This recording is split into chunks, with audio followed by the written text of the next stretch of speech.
is a presentation of Fox Sports. We are Fox Sports. We are Sun. Last night, rookie left-hander Blake Snell dominated the team, residing on Blake Street. And the offense provided plenty of support as Tampa Bay cruised to a 10-1 victory. Today, Chris Archer takes aim, looking to lead the Rays to a series win.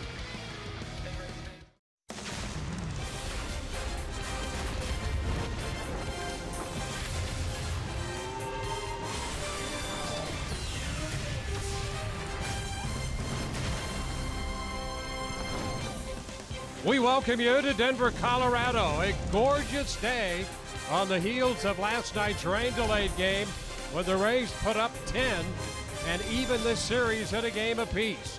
So this afternoon, the rubber game of the series between the Rays and the Rockies. Hi again, everyone, and welcome to an afternoon of Rays baseball with Brian Anderson, Dwayne Stats. Great to have you aboard. Rays had the biggest night last night since the 27th of June when they scored 13 runs against the Red Sox. By the way, Blake Snell got his first big league win in that game last night, a winner here, and the Rays offense, particularly the top five in that lineup, had a great night. Is a repeat performance too much to ask? I mean, they were outstanding, and you're right, Dwayne. When you talk about the top five in the offense last night, how about this? All five had at least 2 hits, scored a run, drove in a run, and had an extra base hit. I mean, that is spreading out the wealth, and that's the bottom line right there. 10 runs, 13 hits, 7 going for extra bases, the 5 doubles, 2 home runs, Steve Pearce and Evan Longoria with an absolute bomb. And you want to talk about offense, how about Carlos Gonzalez? This is a guy the Rays didn't have to deal with last night, but in his last 48 games, the .363 average, best in the National League, second best in Major League Baseball. The power, the production, and look how sweet and smooth that swing is. He will hit line drives the other way. He pulls for power. You've got to be very, very careful with Carlos Gonzalez, red hot. The Coors effect. This is a hitter's wonderland, not just for home runs, but for the entire offensive approach. Todd Kalas will take a look at that up close when we come back.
Getting ready for a little baseball, not far from the Rocky Mountains. We're in Coors Field today for the finale of this 3-game series in Denver. Rays trying to take 2 out of 3 against the Colorado Rockies before heading into Oakland for 4 with the A's beginning tomorrow night.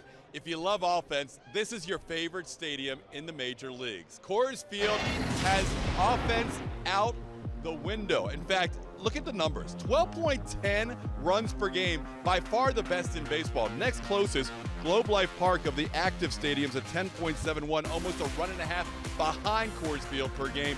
Average 300, that's right, 300 since this place opened up. 491 slugging percentage and a home run, second only to the no longer used Kingdome in Seattle. We caught up with Steven Souza Jr. and asked him about the challenges of playing in the outfield here. Usually there's places where it carries a lot, and there's places where it hangs up a lot, like Seattle. But here it's kind of you've got the combination of both with a lot of ground to cover, and that's you kind of feel like you have your hands tied behind your back in the outfield because so much can drop in front of you and so much can get over your head so fast. It is Souza and then Geyer and Dickerson in the outfield today for the Rays. That's their defensive alignment. It is a Web Wednesday, which means these two guys are reading up or on their phone to try and get ready to answer your questions. Tweet us with the hashtag AskRays or email us at foxsportsun@gmail.com.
A beautiful setting and a gorgeous Colorado high sky for this wrap-up game of the series between the Rays and the Rockies. Rays come in off last night's big victory. And here is the lineup put together for the Rays, presented by your Southern Ford dealers. Logan Forsythe again in the leadoff spot. Brandon Geyer will be in center field hitting second. Evan Longoria third. Steve Pearce, home run last night, his first game back. Again at first, Steven Souza Jr. in right. Corey Dickerson's in left. Tim Beckham will get a start at shortstop. Kurt Casale hits eighth behind the plate. Chris Archer in the ninth spot in this interleague game He'll do the pitching. Well, taking the mound this afternoon for the Colorado Rockies, left-hander Jorge De La Rosa, making his 13th start of the season. You take a look at his season numbers. He went on the disabled list the end of April, came off on May the 24th, and since then has thrown the ball much better than these numbers would indicate.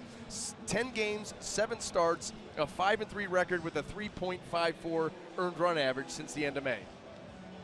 Let's take a look at that Colorado Rocky defense and see how it's going to line up here this afternoon. Brought to you by Gold and Diamond Source. And in that outfield left to right, we have Daniel Descalso, Charlie Blackmon, and Carlos Gonzalez. And across the infield third to first, Nolan Arenado, Trevor Story, DJ LeMahieu, and Mark Reynolds, with Tony Wolters behind the plate. Walt Weiss, the manager of this Colorado Rockies club. Rockies come in 43 and 50. The Rays are 36 and 57. Walt Weiss in his 4th year, and there's Kevin Cash feeling a lot better after last night's win. Well, Logan Forsythe all set to lead off against De La Rosa, veteran left-hander.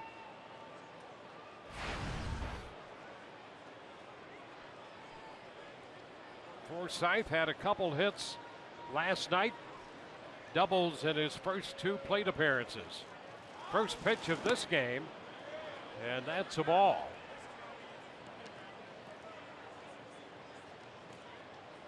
A .276 average for Forsythe.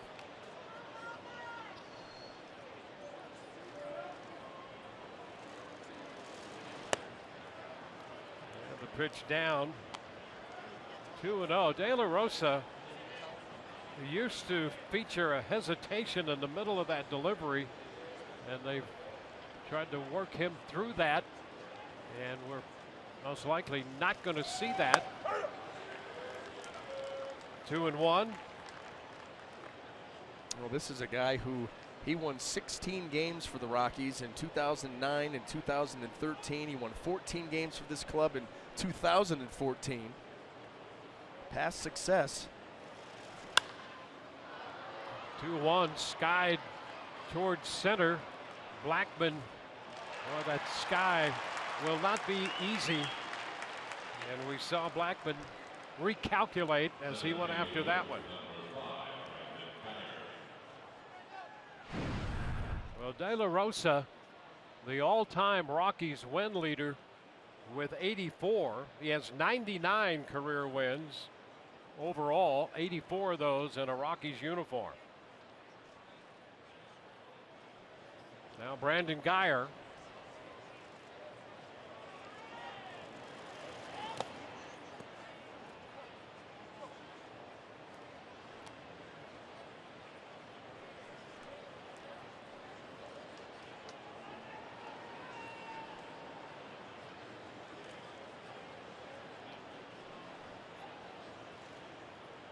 There's the 1-0 pitch.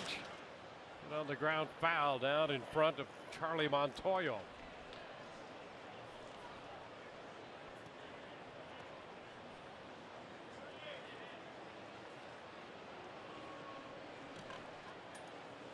Dwayne, would you care to explain? How about those numbers?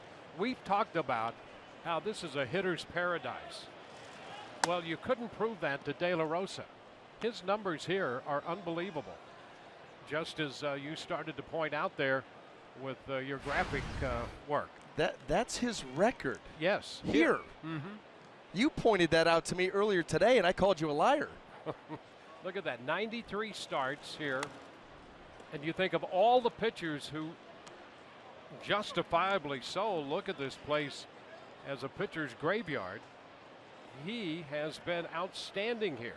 52 and 18 at Coors Field with an ERA of 4.14. That's amazing.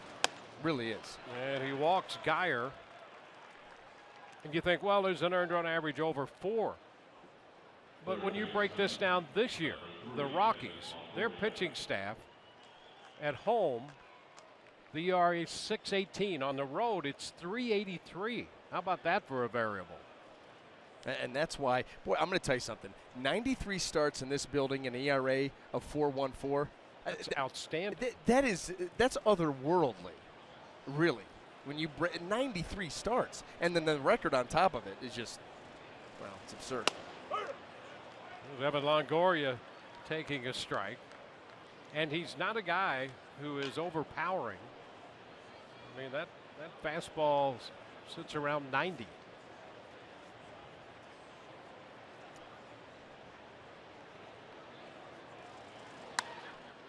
Base hit, past Reynolds, up the right field line. Geyer's on his way to third. Longoria will head to second. Charlie Montoyo's going to wave Geyer home, and he's in there with the first run of this game. Rays lead 1-0, and that right there is one of the reasons this park is so difficult in which to pitch. Not only the home run, but that's as big a culprit for pitchers as anything right there. That's 3 straight games that the Rays have done this in the first inning. There's an off-speed delivery, and Evan Longoria just pokes it, stays inside it, and shoots that ball the other way. Gets it by Mark Reynolds, and then Brandon Geyer is going to score from first base. Look how far Gonzalez has to run, and then it becomes a track meet. That is 3 straight games the Rays have scored in the first, almost in identical fashion. 25th double of the year for Evan Longoria. And now Steve Pearce. Both Longoria and Pearce hit home runs here last night. Pitch is in there for a strike. Pearce hit one in the 9th when the Rays capped off the evening with 3 runs in the final inning.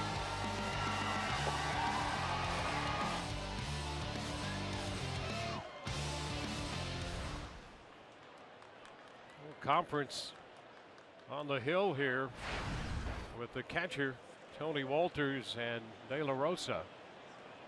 An extended visit here. And just a little bit more before Walters leaves. Yeah, and you know, a lot of times you'll think, okay, runner on second, you're out there making sure that everybody's on the same page as far as signs go, but that meeting was a little bit longer than one would typically take.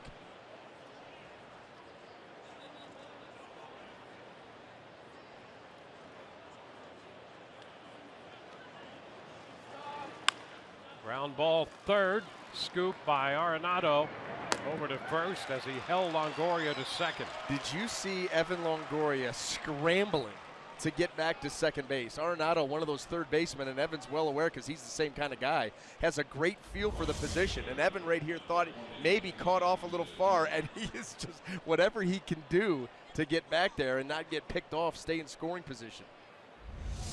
And in the aftermath of that, doing a little groundskeeping out there in that spot where he went down for a moment. That's a scary moment there, I'm sure, for him.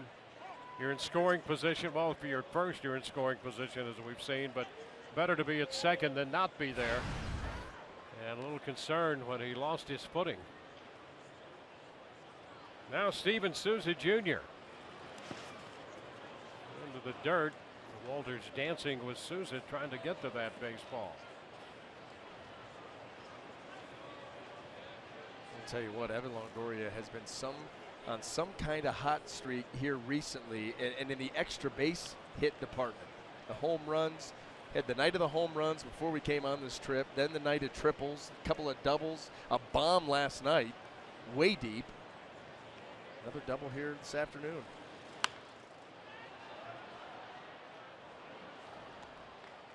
One and one the count. Well, the American League leaders in extra base hits, and Evan has caught Machado and Donaldson. They're all tied for second behind David Ortiz. How about that? DH, third baseman, third baseman, third baseman. Encarnacion can. 1 and 2. Rays turning the 1-out walk into a run on Longoria's double. They've been 4 of 8 with runners on base in the series. 5 hits total in the series.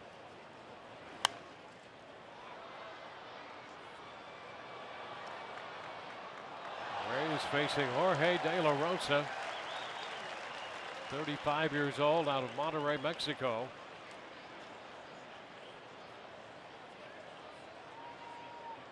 He was originally signed by the Arizona Diamondbacks out of the Mexican League when he was just 17 years old. Souza Jr. sends a fly ball into right. Gonzalez is there, and the Rays are out in the first. They settle for one. Bottom of the first coming, 1-0 ball game.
Good contingent of Rays fans here at Coors Field for this interleague matchup.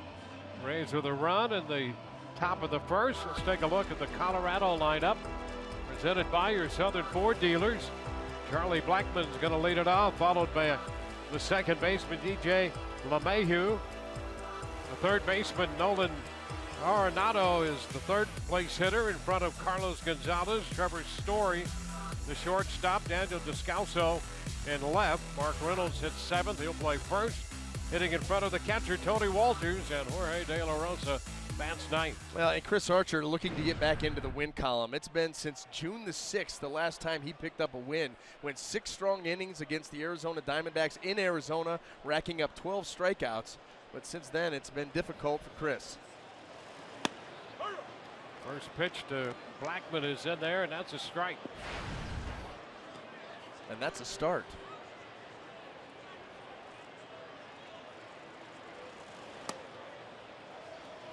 Upstairs, 1-1.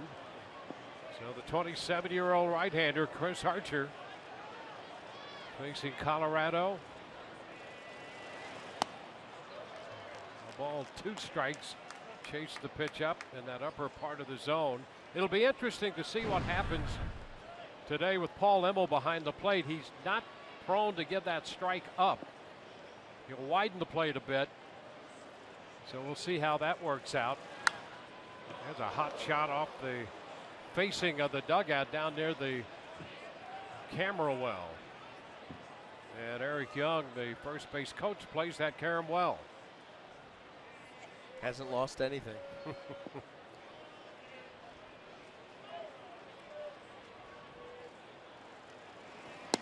Strike 3 call. Blackmon taking a look at that one on the corner. You know, Charlie Blackmon was upset last night late in the game on a strike call against him, and he's picking up right where he left off here. Paul Emmel started to follow him to the dugout. There's a well-located fastball, kneecaps outside corner. Not much to complain about there.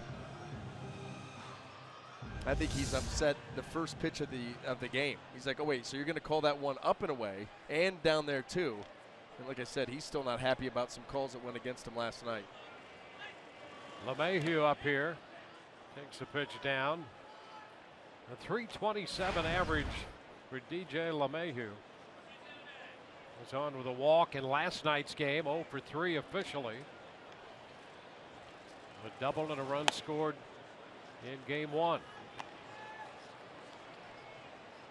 2 balls, no strikes, the count on him.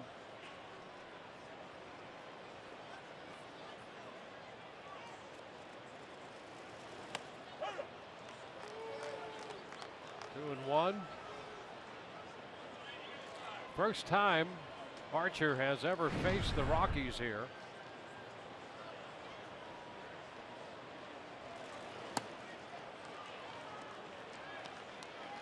2-2. Nice slider right there. Take that one all night long. Or even during the day, I would take it. Yep. There it is. The depth, the break, it's late. LeMahieu pulling off. And the count is full. You know, it's great to have that pitch presented as a potential strike and then leave the zone. All the off-speed pitches, you know, the good splits, the sliders like that, you're right. They present themselves as a strike, and they stay in the zone for a long time. That's why when we talk about late break, it's that pitch that starts in the zone. The hitter has to make his decision when that ball's well out in front of the plate. So now he starts to commit, and as he starts to commit, that's when the break starts, and now it's too late. And that's a late breaking slider, taking from zone to out of the zone, and those are the ones designed to get swings and misses. And a cut and a miss right there. That's it, in a nutshell. Start that ball on the outer third, above the knees, and as LeMahieu with 2 strikes goes to make his swing, well, that's when the ball starts to dive out of the zone and you don't have a chance. Yeah, great start here for Archer. You got Blackmon looking, and LeMahieu chasing the slider. 2 up, 2 down. Here's Arenado. Nolan Arenado, 23 homers, 71 runs batted in. And the fastball is a strike.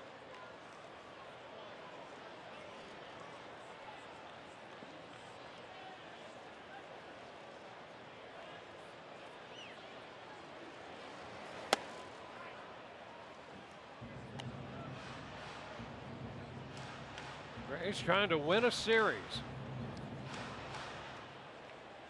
What a struggle it has been. The Rays now on a 9-game road trip. They'll be moving into Oakland to start a 4-game series, and that's a slider for a strike. And that had Arenado standing straight up.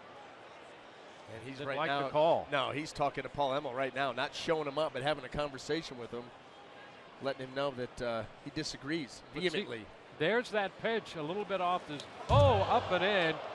And he gets out of there. The ball all the way to the backstop. That one buzzing in there around 96. That is unsettling. No, yeah, absolutely, especially when it's up near the head and you don't want to go up there. Pitching in, knocking a guy back off the plate, no problem with that. But when you get it up around the dome, that's when you start to ruffle some feathers. And back with a slider. So the count's full. He missed with that one.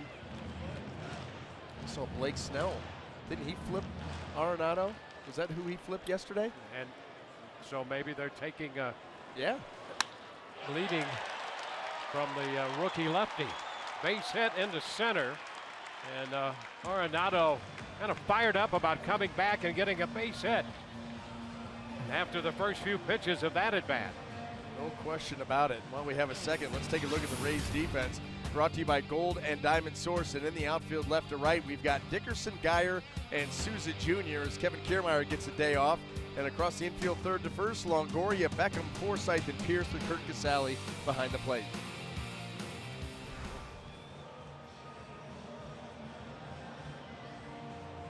Well, as we discussed last night, you're not trying to hit anybody. You don't want to do that, but to pitch in is something that we've not seen a lot of.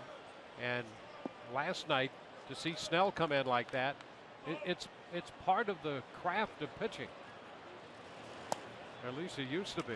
Yeah. No, listen, you got to take ownership of that plate and pitch in. And I don't care if you've got a plus fastball or not. You got to pitch in off the plate, in for a strikes occasionally. And what it does is it makes getting to the outer third easier because hitters have to respect that pitch in. They're not as apt to dive out over the plate. The chopper. Nice little backhand pickup there. Forsythe to Beckham to retire the side. We're at the end of an inning. It's 1-0 Rays.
lead the Rockies on to the second inning we go.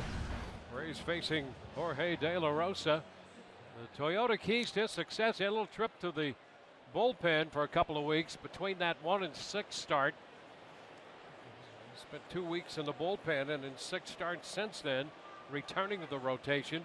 4-2 with a .268 earned run average. Here's the former Colorado Rocky, Corey Dickerson. A ball, no strikes. Dickerson had 3 hits, including an RBI double in last night's game. Loves to hit here. But what hitter doesn't? Yeah, if you don't, you need to have your head examined. Fly ball into center. Blackmon will have to go back. You know, you get great carry. Even that ball struck there by Dickerson. He still gets decent carry back into center field. And the reason why you have to love to hit here is because you know that no one likes to pitch here. So you already have the mental advantage. I mean, there's no pitcher going, oh, my next start is at Coors. Let's go celebrate. Yeah, unless it's Jorge De La Rosa. I don't think, and I think that he would probably prefer not to. He's been able to block it out better than anybody in the game. Maybe Blake Snell, too, with his 6 shutout dominant innings last night. Snell was just outstanding last night. It's a good thing about being young and having that kind of belief in your stuff. Well, he just came out and he pitched last night. Yeah, and he relegated his curveball, which is very good, to basically his 4th pitch. Oh, somebody's been ejected. Paul Emmel getting some conversation from the Rockies dugout. And he has just ejected someone. I don't know if it's Walt Weiss or who might have said something. But they're very particular, and you really can't say anything about balls and strikes.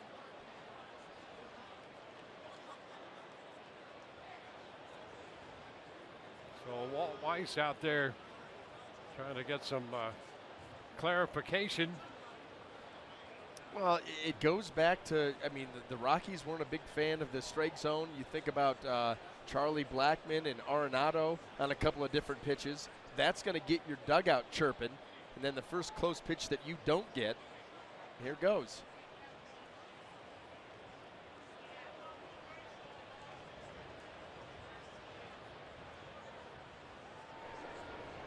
So an ejection.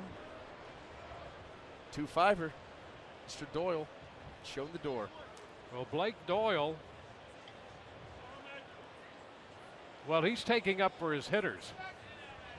Blake Doyle, and he has been asked in no uncertain terms to depart by Paul Emmel. 2 balls, no strikes.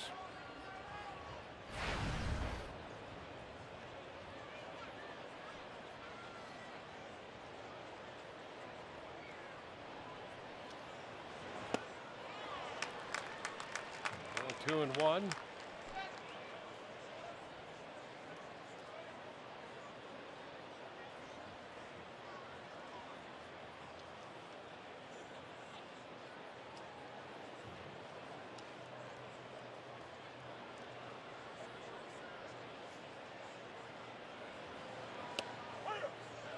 To strike to square the count.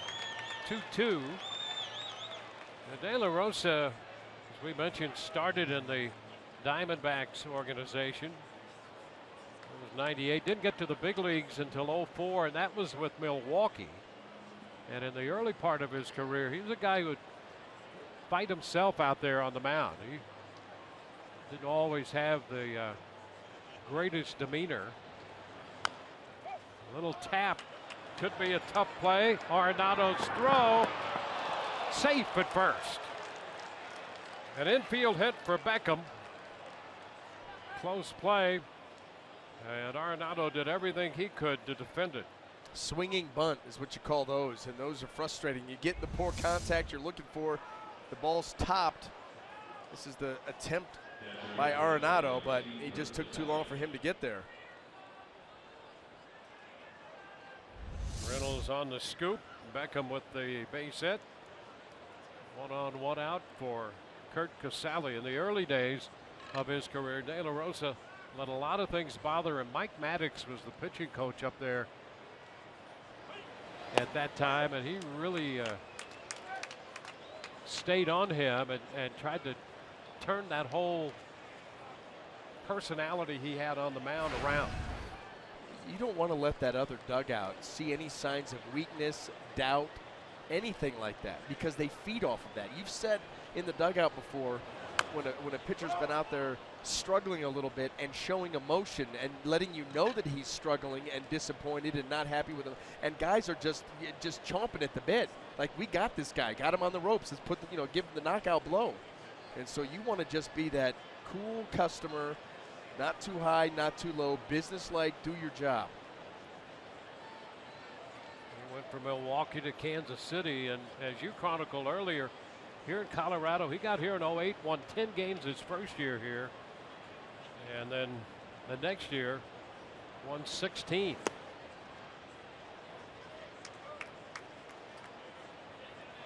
And by the way, if the fighting yourself, showing the unnecessary emotion, all of those things, if that hadn't been ironed out, he wouldn't be 52-18 here. That's right. Because you want to talk about a frustrating place to pitch. Especially here. Yes.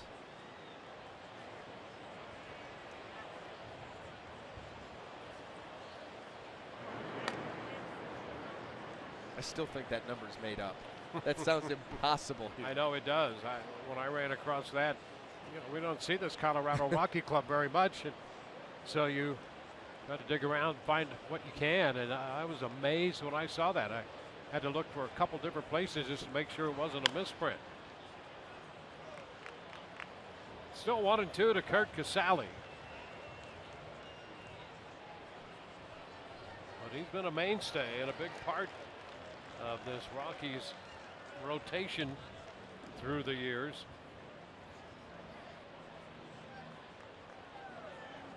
Originally out of Monterrey, Mexico.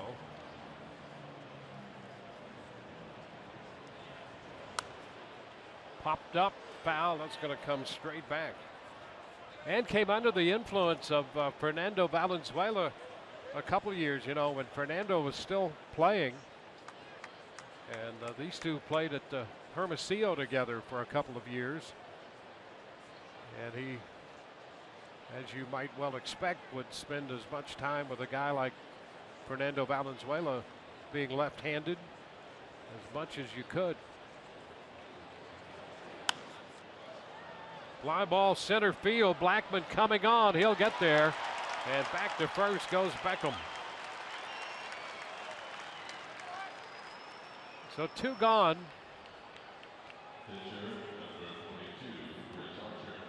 Chris Archer on his way to the plate. Chris with 3 official at-bats.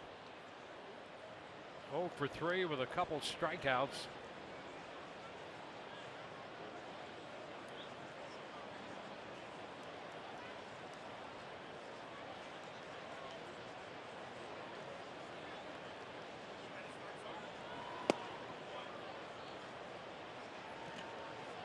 Ball, no strikes. Chris does have a run scored in the big leagues, but that was back in 2012 when he reached base without the benefit of a hit and scored a run.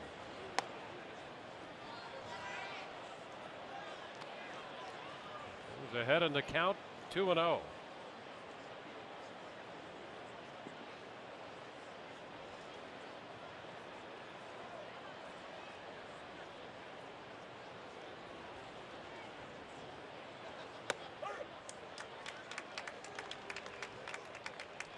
Rays got a run in the first. Longoria's double scoring Brandon Guyer.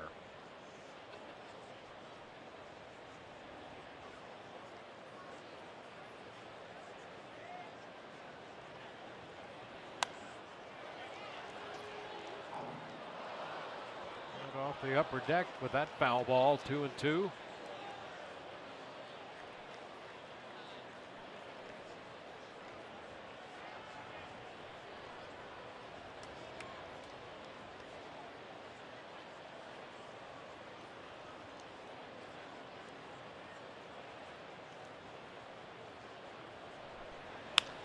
Ground ball shortstop. Story with the underhanded toss to second. Rays leave Beckham 1-0 to an inning and a half.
On Fox Sports Sun, brought to you by Dodge. Visit Dodge.com. By Hawaii's Kona Brewing Company. By Lazy Days RV. And by Toyota.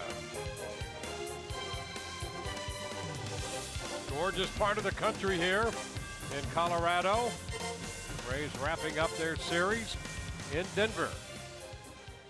Let's check in with Todd Kalas right now. Todd? Thank you, Dwayne. Web Wednesday, we'll kick off with this question. And by the way, if you want to join us on Web Wednesday, either tweet us with the hashtag AskRays, or you can email us at foxsportssun@gmail.com. First question, a lot of fans back home want to see the Rays on the road. We see a lot of Rays fans, especially during interleague play. So the question is, which of the National League cities' stadiums are some of your favorites, guys? Well, it begins with this one here. It's a great city. Great part of the country and a great time of the year to be here in July. And you'd have to stop and think about some of the other great National League cities. My two favorite National League parks, and there's a couple close at 3 and 4, but my top two in no particular order, San Francisco. And I don't know if it's still called Pac Bell, but it changed names like 3 times when I was playing for Arizona. So I have no idea what the most recent that I know is Pac Bell. Downtown San Francisco, gorgeous stadium, and Pittsburgh Pirates Stadium downtown with the view of, looking out from home plate through center field and into downtown with the bridge walkway. It is, second to none, those two. Yeah, they have taken advantage of that whole area, downtown, the rivers. It's a beautiful ballpark. And again, being there at the right time of year is so very important. Yeah, April, even into May, can get a little dicey. But this is just gorgeous here. If you're a pitcher, you probably don't like it all that much, but you have great amenities here, and you get in the right part of the ballpark. Just unbelievable sights here, from some from the city and some from the mountains. And there's a kinship. There's a kinship with Florida, from one Sunshine State to the other. Yep. It's gorgeous. And strike 3 call. Story caught looking. Third strikeout for Archer. Yeah, this is the backup slider that you would love to bottle up. Not at all where Chris Archer wanted that pitch. didn't really do much of anything except fool Trevor Story, and I guess at the end of the day, that is the point.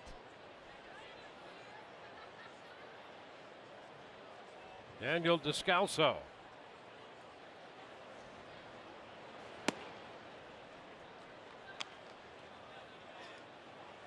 One ball, no strike count.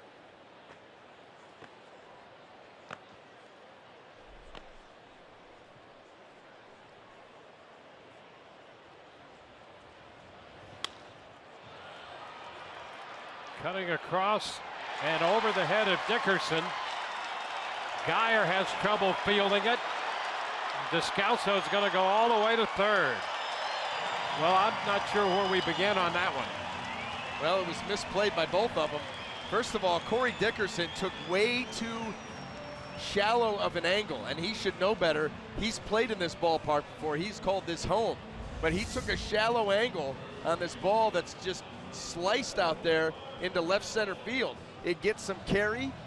You cut it too shallow, and watch this, realizes, uh-oh, starts to curl back too late, and then Geyer right there with a little bit of misplay. He's able to get to that. He holds Descalso to second base. Instead, he's able to get all the way to third. Not a highlight there for the Rays outfield. Yeah, and even on a ball that's not struck very well, as you pointed out, there's slice, but you do get carry here on balls that you would, in any other ballpark, you might cut across that way, but here, you're going to get greater carry. A nice stop right there by Casali. So that's going to be a double and an error charge to Geyer. And I think Geyer, out of the sense of urgency, knowing that how quickly you've got to make a play on a ball, tried to backhand it and it got away from him for the error. So a double and an error charged as Descalso winds up at third. And a bouncer foul outside of first. Well, this is where having a guy on the mound that can rack up the strikeouts, 3 of them already, comes in handy, because you need that more than anything right here.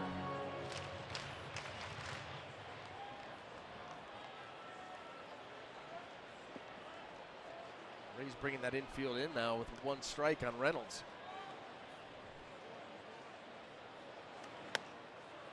One and two.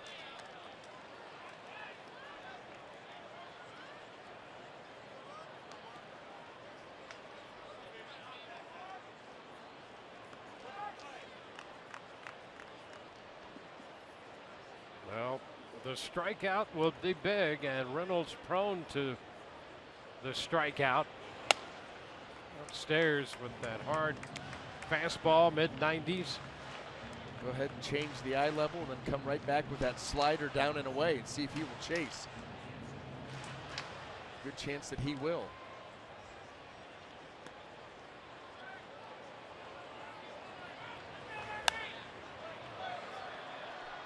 Foul out of play.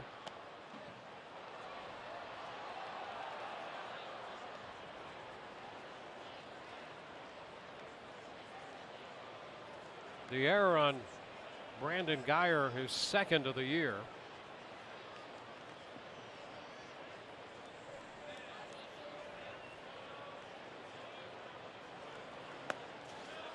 Now full count.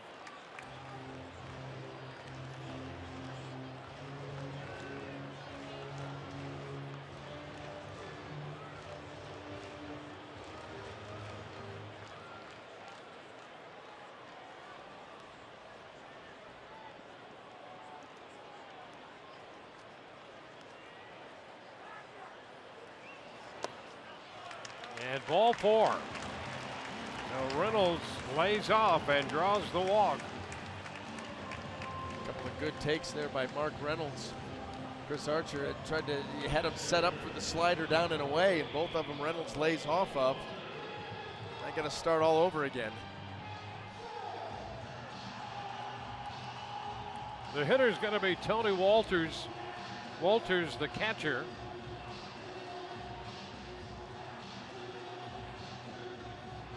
He's a little bit of a hybrid in that position because he plays the infield as well as catches. You don't see many guys make that transition back and forth, but he has done that. Hitting .220 for the year overall. And remember, you've got the pitcher on deck.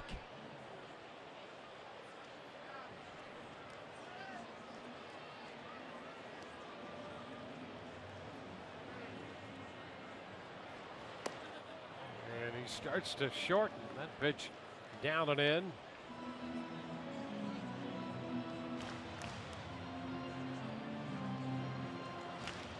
Well, this is that first and third bunt play with one out. Used to be a staple of the Rays offense. Stu Cole, the third base coach now, chatting with Descalso, the runner.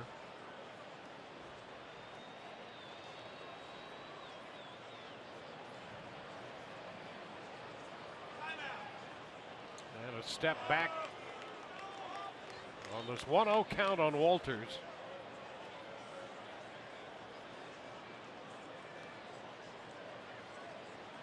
Walters originally in the Cleveland organization.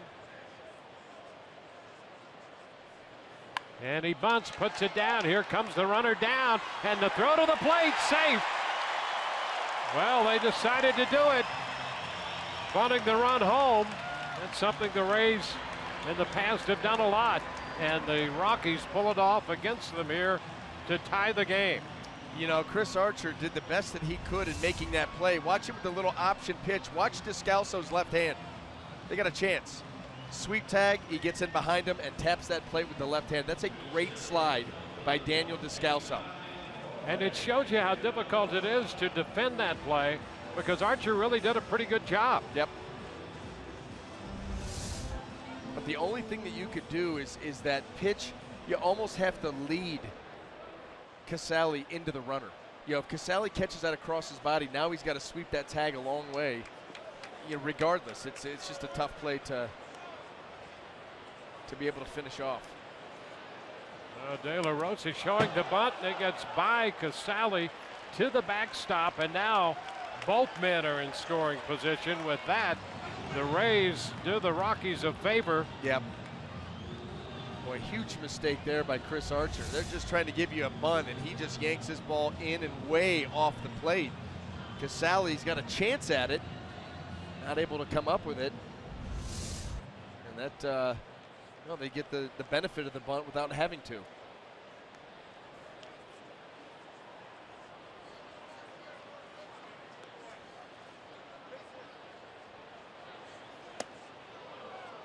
DeRosa chases that pitch up.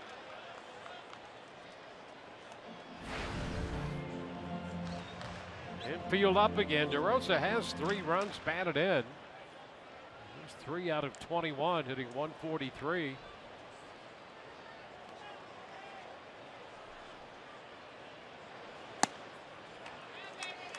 Two balls and a strike.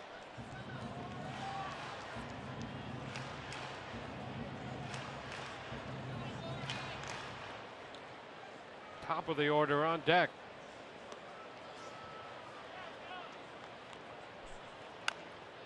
Little tapper foul, and it's 2-2.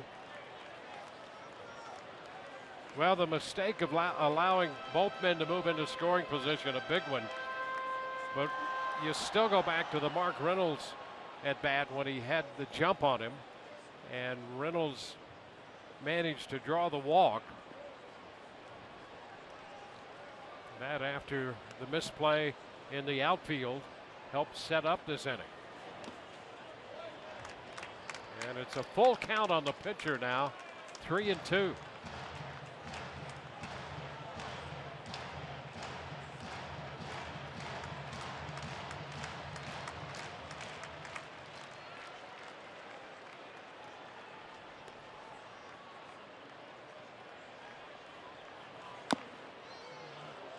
Tap off the plate, foul. So De La Rosa, the opposing pitcher, still alive up there.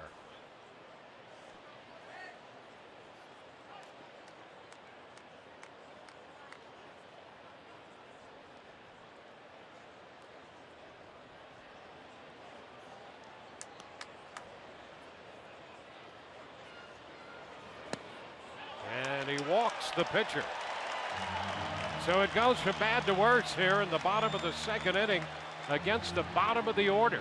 You took the words right out of my mouth, the bad to worse. You know, you get the jump on De La Rosa,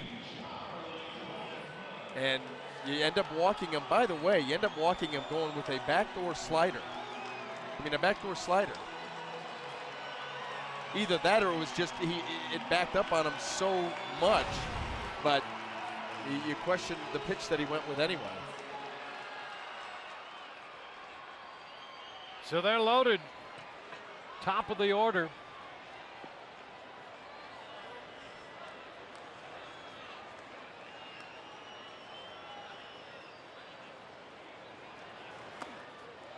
Down and in, yanking that one. Yeah, now you start to wonder, and that's exactly right. This is a great visit by Jim Hickey, because that pitch right there was not free and easy. That was aimed.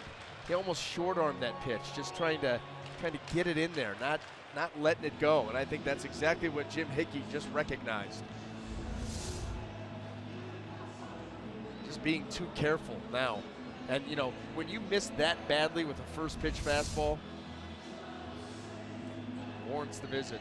Yeah, and a point not lost on the opposing dugout either. No, they got to be chomping at the bit right now. Chris Archer's going to have to get really good, really fast.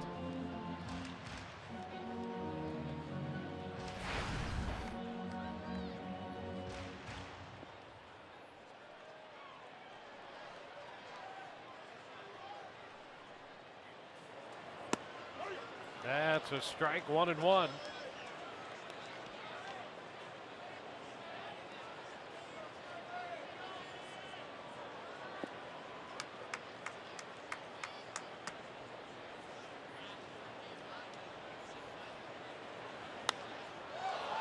Fly ball right field. Souza Jr. getting into throwing position with his momentum here toward the plate, and the throw is in time. Souza Jr. guns down Reynolds trying to score. Souza got out there into throwing position with his momentum headed toward the plate when he made the catch. Can't do it much better. Let's see if the tag does get there. Look like it.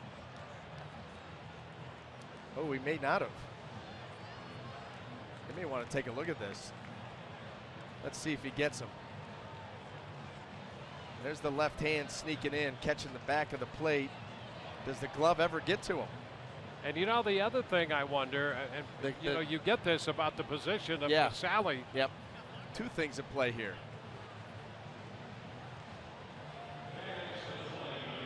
Well, they are going to take a look, so we'll see. They got a couple different things to look at. So this play under review on that fly ball by Blackmon. I don't know if that tag ever got there. And I also don't know if the tag of home plate ever got there. Yeah, that's Did he give him a lane? And there's a lot going on here.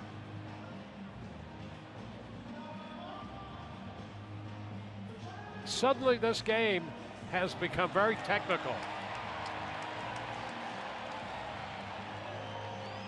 And the Rockies want to have this one reviewed.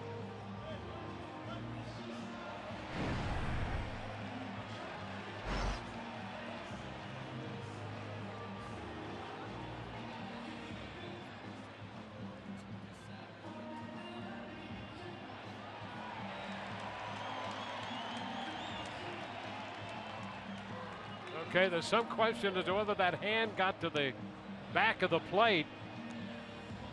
Well, and also, when you talk about no lane, how about the throw taking Casali into the lane? Yeah, you can't I fault think a guy you could for argue that. I Yeah. think you'd have a strong argument there. That's why I think it ends up coming back, and they're going to stand with what was called on the field.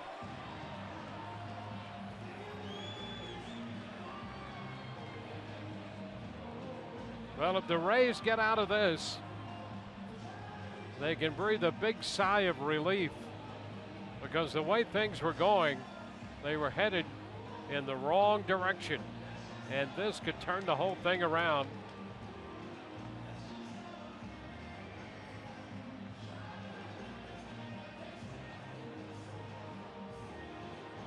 Curt Casale over there with the Tom Foley and Kevin Cash nearby. The email that they send us after these decisions will be fun to read. It's going to be long. And we'll hire an attorney to read it. Well, here's the throw, taking Casale into the line. Here's the slide, the left hand. Does Casale ever touch him? You never see the glove come into contact with it. Yeah, this is going to be interesting to dissect, and that's why we're taking a little longer than usual. Casale returns to the plate to keep Archer loose, and the first pitch he threw it right over Casale's head, Archer did. Yeah, he hit the bull.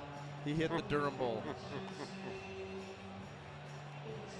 I'm not sure what to say about all of this as we wait.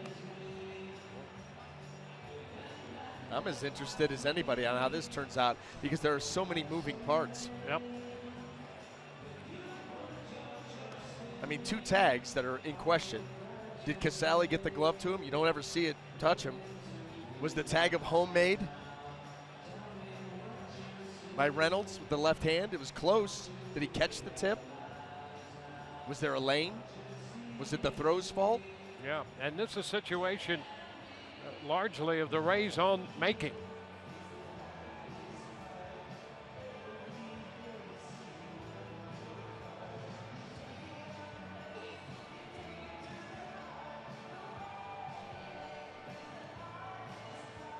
Played it on the big screen here at Coors Field, but you can't tell from that. So the Rockies challenging the out at the plate, which would make the fly ball off the bat of Blackmon, the beginning of a double play. Right now it's 9-2 as the call was made.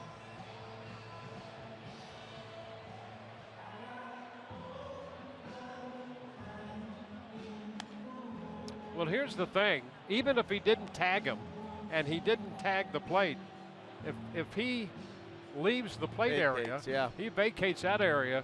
So that would take care of that part of the ruling. Unless they said he did, you know, who knows? Well, whatever. We could talk about this round and round.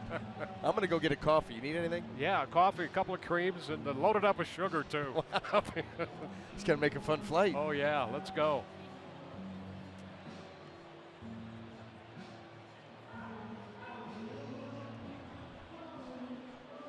Yeah, they're taking a lot of time, and I think we finally reached a verdict. They're going to call him safe. So they get the run.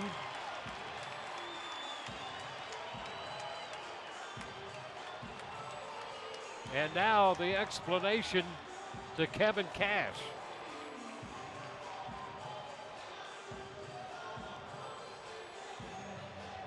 So the Rockies get the play overturned.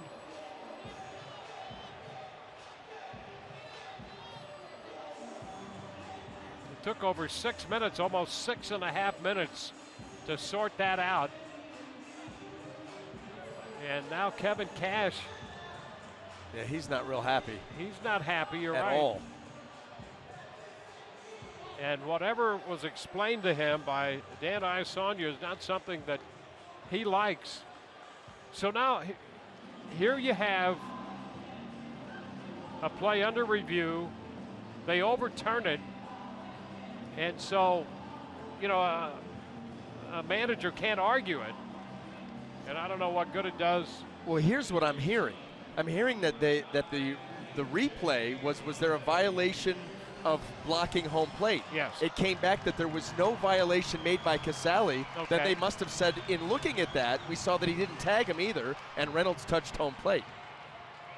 So there it goes. Yeah, how definitive was that? Clear and convincing. From everything we saw, it wasn't. So that's pretty interesting. If that's indeed yeah, and the case. we'll try to decipher whatever info we get.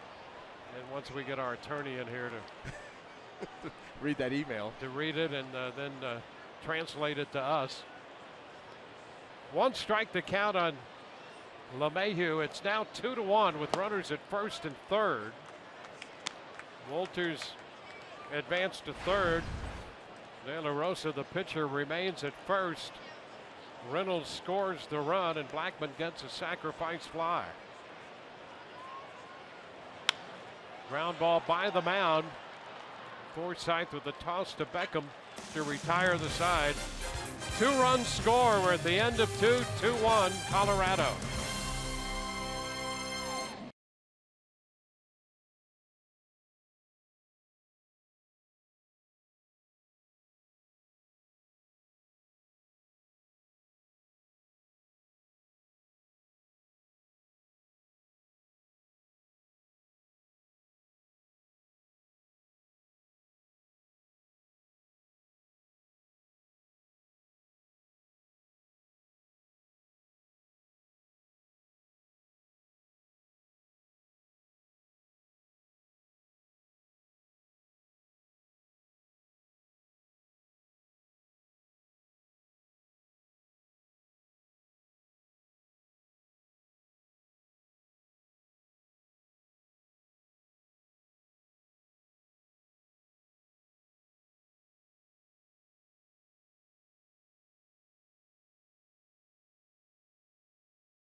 Welcome back to Denver, Colorado, to the Mazda Wednesday Showdown. Through two, it's a 2-1 ball game here. Rays coming in to hit. They'll be sending the top of the order up there. Logan Forsythe, Brandon Guyer, and then Evan Longoria. Rays got their run in the first, and the Rockies got 2 runs in the second on 1 hit.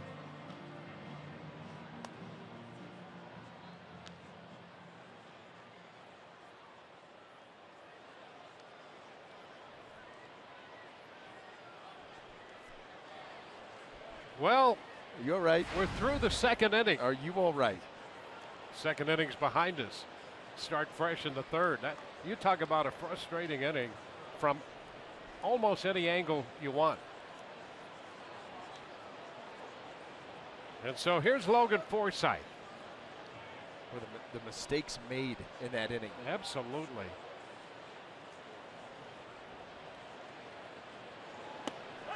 Forsythe takes a strike.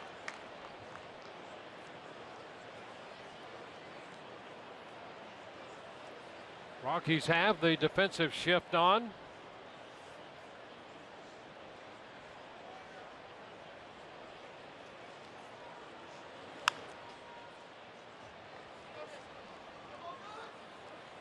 Two now.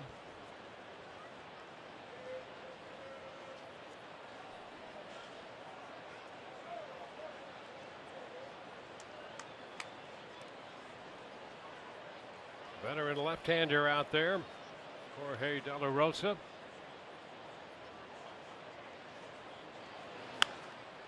Another foul ball, third base side.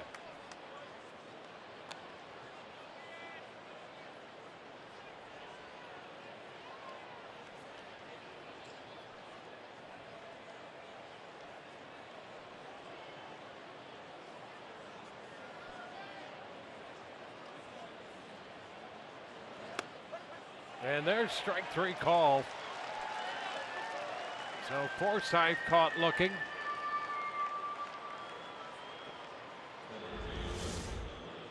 see him get on side of that baseball. That's the cutter, 86 miles an hour. Little backdoor cutter, not a ton of movement, but it takes it right to the corner, and De La Rosa picks up the strikeout. That's his first of the day. And now it's Brandon Guyer.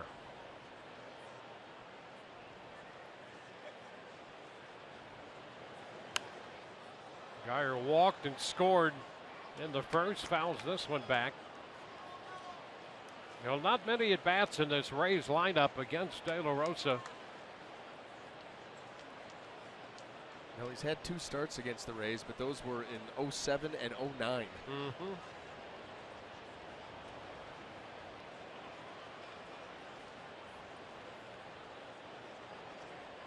Longoria, who doubled in the first, had 1 at bat against him, had hit a home run off him.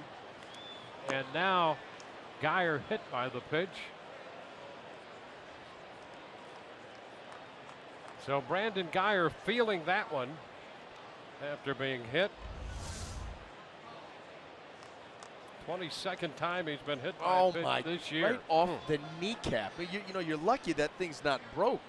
Let's hope.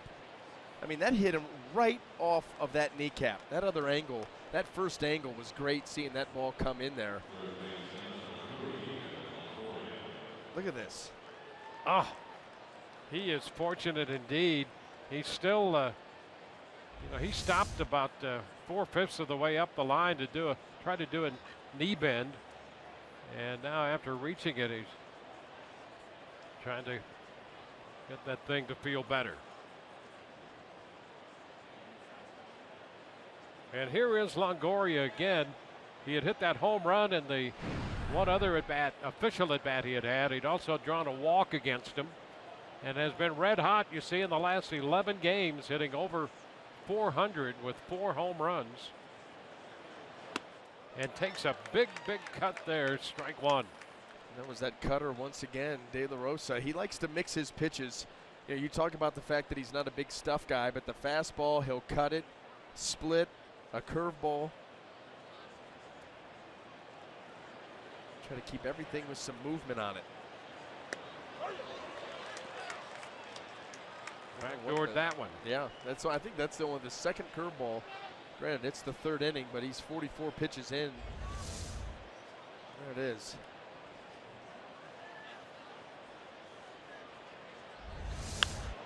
Down the left side, that ball's going to be a fair ball off the bottom of the wall. Guyer's digging hard to get to third. Another double for Longoria. And the Rays come right back with 1 out in the 3rd, putting up a scoring opportunity with minutes 2nd and 3rd. Yeah, you got a hitter that's red hot, and in an 0-2 count, you give him this pitch here. There's the split, and it doesn't. And Evan just gets out around it. Boy, this ball right off the wall, a couple of feet off the ground. The carry here is amazing. Yeah, it's during the day. Yeah, you know, it's hot. And you're waiting for that thing to one-hop the wall, and all of a sudden your eyes right off the wall. Yep. Here's Steve Pearce. That's a strike. Pearce out 3rd to 1st, his first time. So the Rays right back with a great opportunity, trying to cash it in.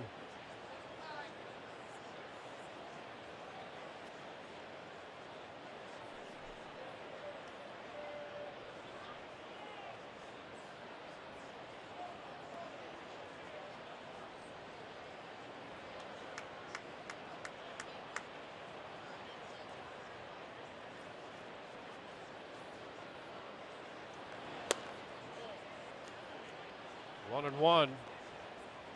Pretty good take right there by Pearce. It's just off.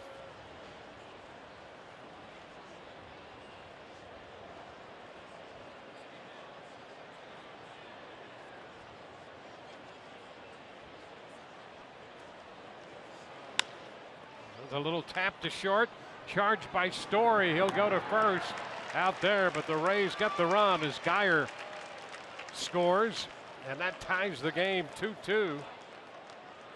So Pierce made contact, and that was good enough to get the run in and tie this game.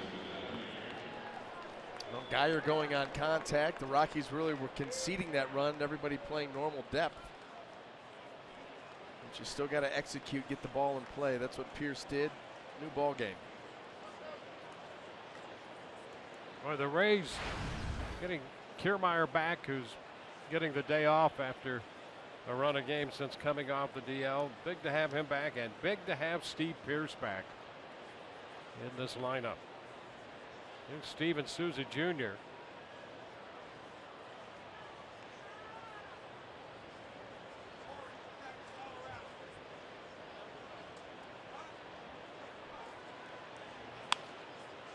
Pops it up.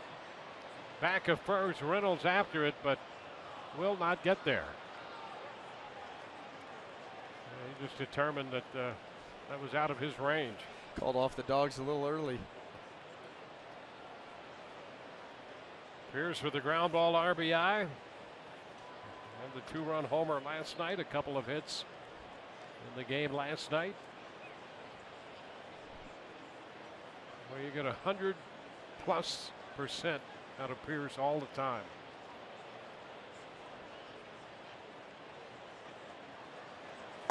A little close right there to Souza Jr.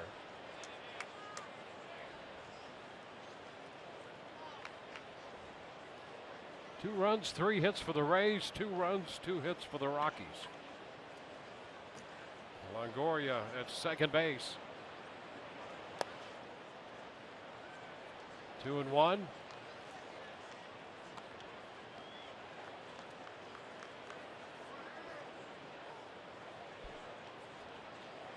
Corey Dickerson would be next if Souza Jr. could keep this inning going.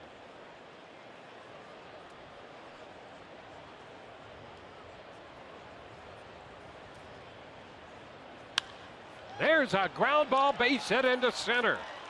Longoria is going to score. The Rays will take the lead. Big turn by Souza. He gets back, and the Rays lead 3-2.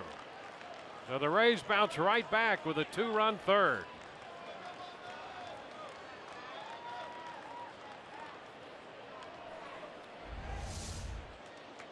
Just a fastball trying to drive it downhill, and that ball ends up middle in, and Souza Jr. just drops the barrel right on it.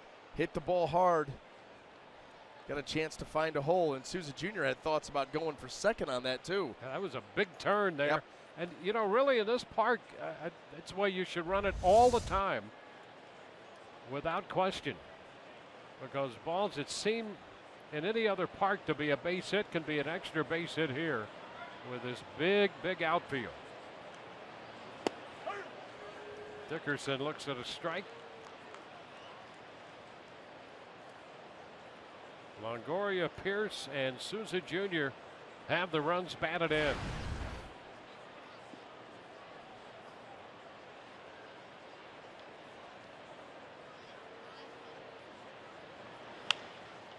There's a base hit, right center field. Souza will stop at second. Gonzalez charging, getting there to prevent Souza from going to third. Well, a hit batter in 3 hits in this inning, and the Rays have 2 runs home and threaten to get more.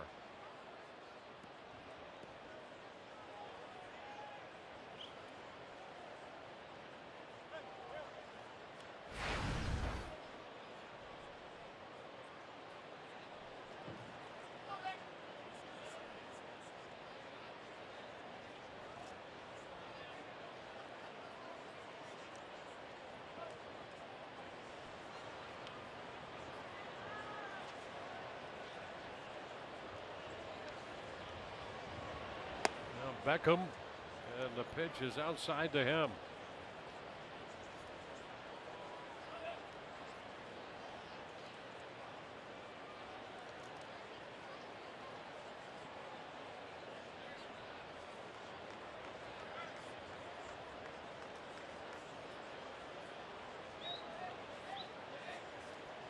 There goes a man trying to steal third. Beckham with a little looper into right. Souza's going to come around to score. Dickerson will go to third. Beckham drops a base hit into right. The Rays lead 4-2. Well, no magic this afternoon for De La Rosa in this ballpark. Everything finding holes. Put a man in motion. Beckham gets jammed. A little inside out. There it is. Side of the baseball. Cut it in. That ball does get in there, but this is the result. A little flare to right. Another run for the Rays. And Steve Foster, the pitching coach, out spending some time with his battery.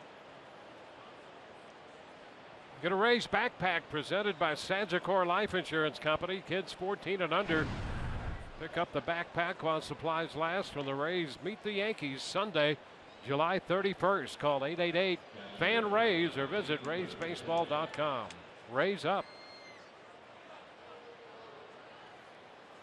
Curt Casali, the 8th Rays hitter to come to the plate in the 3rd. They've answered the Colorado 2 by 3 in this inning, and the pitch down and in around Casali's feet for a ball.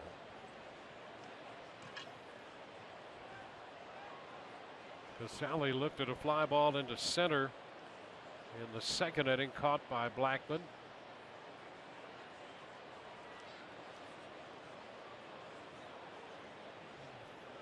Well, the conference, one pitch, and now a get together by Walters and De La Rosa.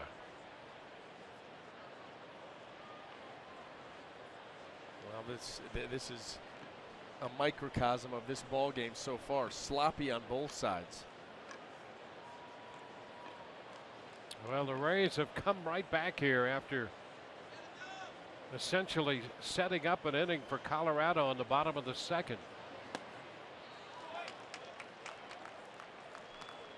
A 1-1 count.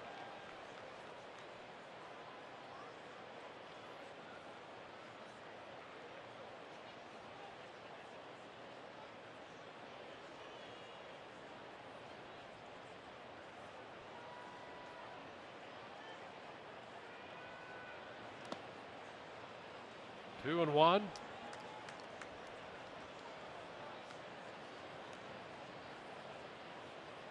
De La Rosa 6-6 coming into this game. 5-6 in the 12 starts. He did get a win out of the bullpen.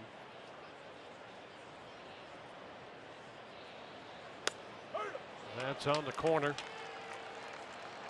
It's a 2-ball, 2-strike count. Fastball on the outside edge.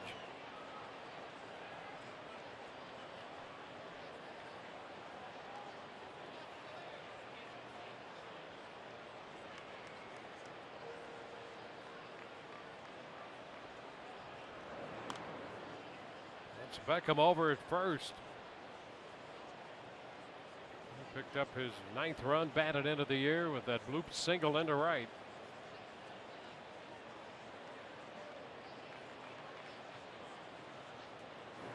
De La Rosa again goes over there.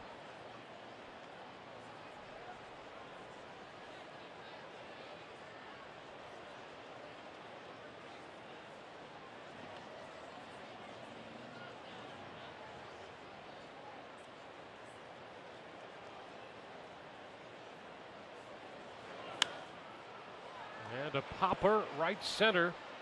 Gonzalez making the call. So the Rays send 8 men to the plate and they take the lead, scoring 3. It's 4-2.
Rockies. Guys, we're getting further explanation about that replay review with the play at the plate involving Curt Casali. Here's another look on the great throw here by Steven Souza Jr. Originally called out. The ruling was, and BA mentioned it earlier, firstly, that there was no violation of the home plate collision rule. That never occurred. The second part was they ruled that neither the runner touched home plate nor did Curt Casali touch the runner. But with replay regulations, the runner shall be ruled safe at home plate because the defense did not immediately appeal the failure of the runner to touch home plate prior to the crew chief making contact with the replay official. So even though he was ruled out, Kevin Cash needed to appeal the runner touching the plate before the crew chief made contact with the replay official. So that may have to be looked at because that seems like it is unfair to the defensive team when you already have an out and you have to appeal that before they go to New York, guys. Yeah, I think you're absolutely right. And thanks to Todd Callis, we want to say that he is not a practicing attorney. He only plays one on TV for just these occasions. That makes no sense at all. If they've gone through the whole process of the appeal play, and this time well over 6 minutes, and that's the result, it makes no sense. Let me ask you this. Why would Kevin Cash, after he just watched Souza Jr. catch the second out, make a bullet throw to home plate, the runner be called out, and the inning's over, and now Walt Weiss wants to appeal? Why would he ever? He's just going to sit back and wait and see what they come back with. Why would he run out and be like, oh, by the way, before you go to the headset, we're going to say that he didn't touch home plate? Yeah, that's ridiculous. On its face, it is ridiculous. Yeah.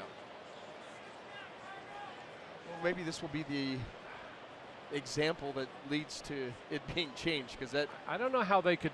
I don't know. I don't know how they could come together in a room. It's a ground ball. And Gonzalez is out. Nice little play by Pierce with Archer covering.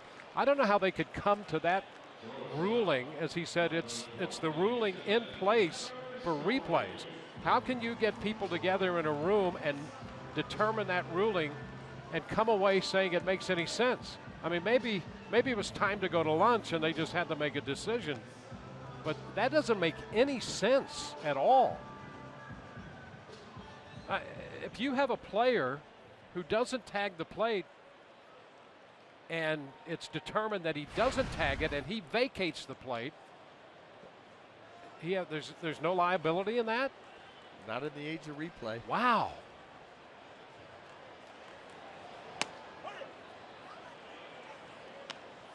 Story takes us. I need to take a day or two off. I'm going to do that. Okay. You were getting to your boiling point anyway. Why Todd had? You know what Todd has been lately?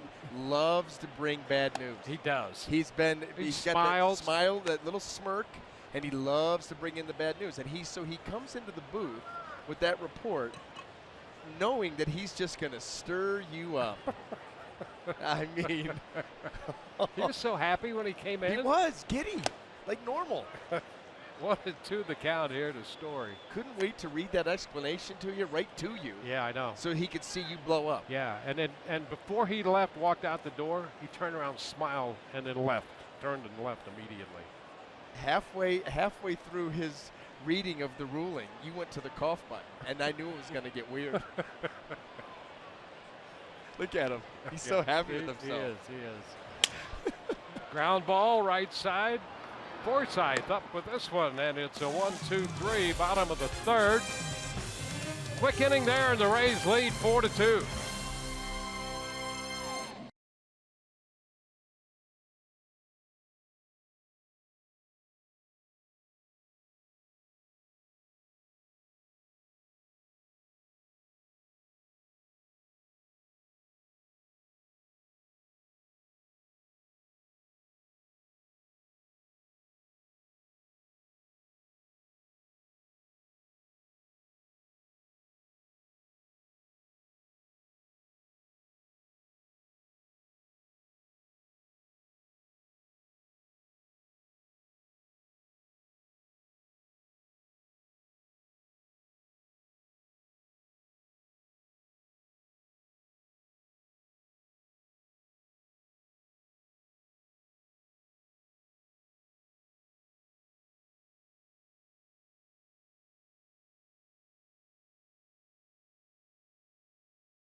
We're headed into the 4th inning already.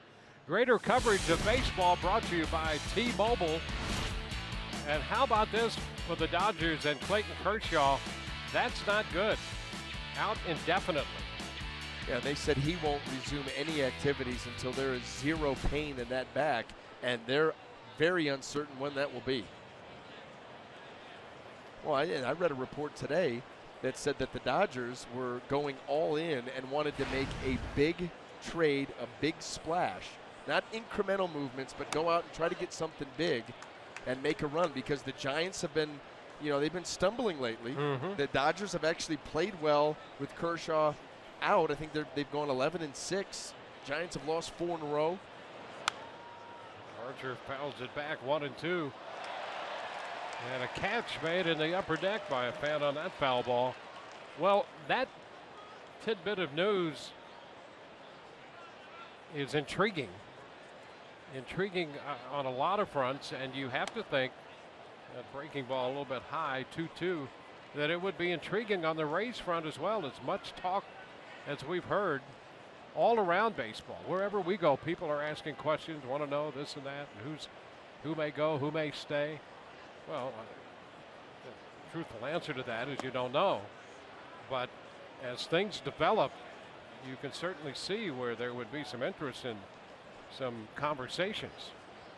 So we'll see. The dynamics of deals like that, because now all of a sudden they go, well, you need to make a trade now because of Kershaw, so we're going to up the price. Yeah. I mean, it's just a game. It's a game. Yeah. Well, that's when you want to deal with them. Hey, there's a walk. How about this? De La Rosa returns the favor. De La Rosa was walked by Archer in that strange bottom of the 2nd, and now Archer draws a walk to lead off the 4th. It's been that kind of game. Yeah, it really has. It's been disjointed, sloppily played, slow-paced. That walk right there, par for the course. De La Rosa just has not seemed right here this afternoon. Logan Forsythe up for the 3rd time in this game here in the 4th.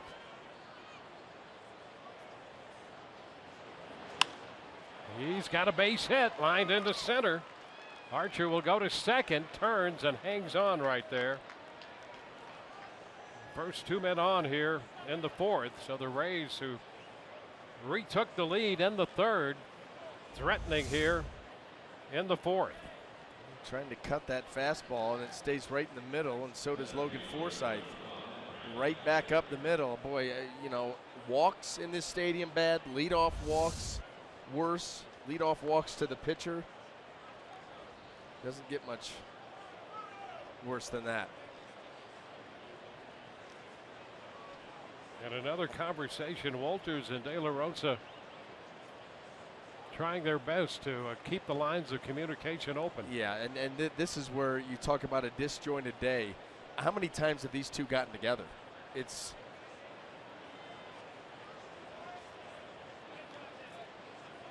been nonstop.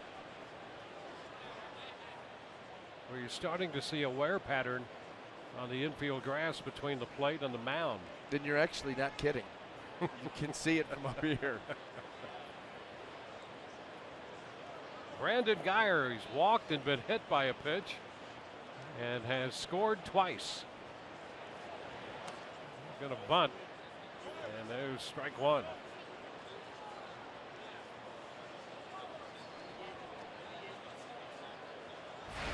Guyer took a pretty good shot to the left knee when he was hit by a pitch in the 3rd.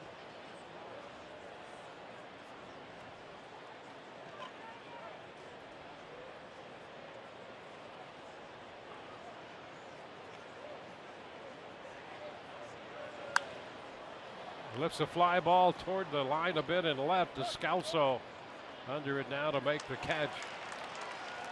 So 1 gone here in the 4th.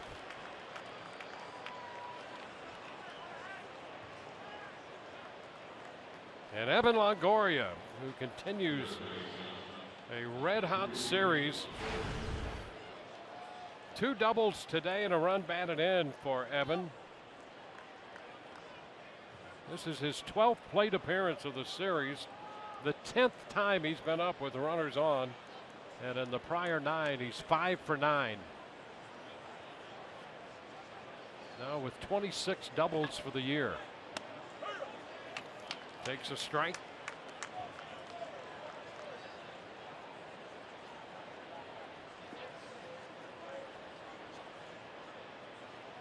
Evan up to 294 this time in.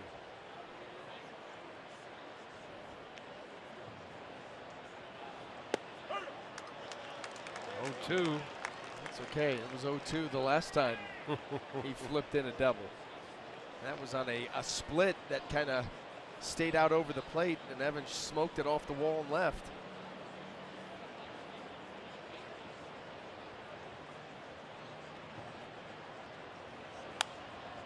It's popped up.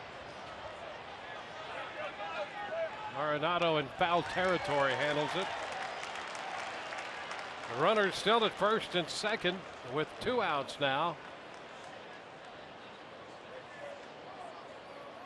And Steve Pearce will hit against De La Rosa. Pearce 0 for 2, but with a run batted in.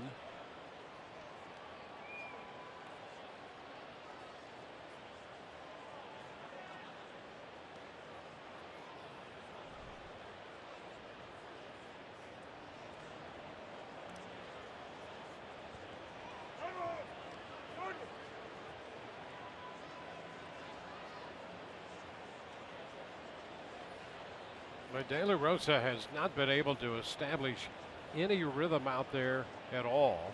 No. It's Nope. a start and a stop.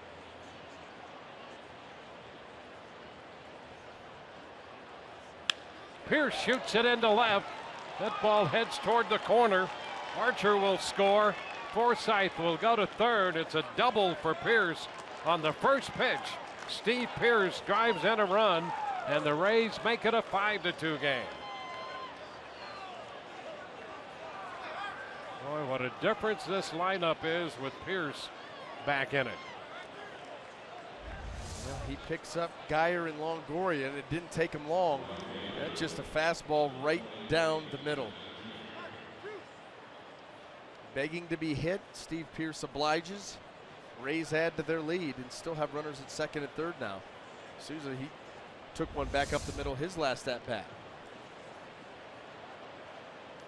Boy, another base hit like that would be very big for the Rays here.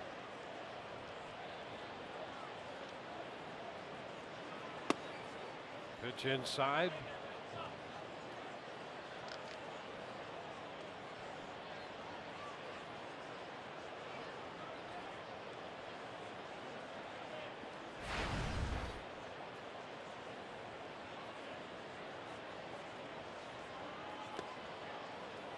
This one is low. A 2-0 count.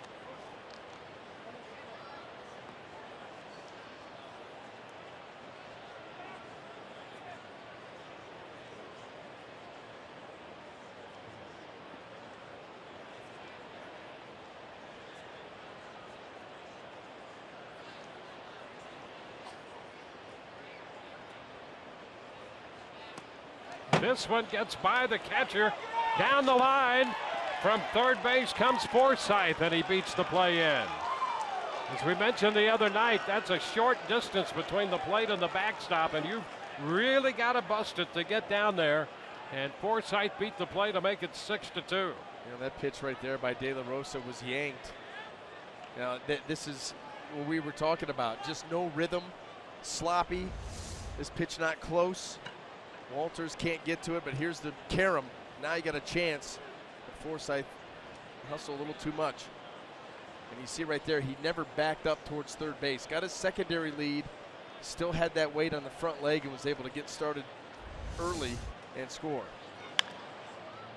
Foul ball in foul territory between the Rays base runner Pearce and the line.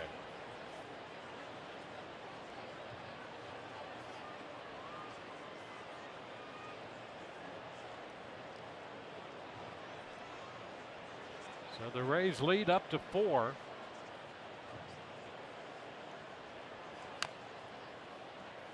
It's a full count now.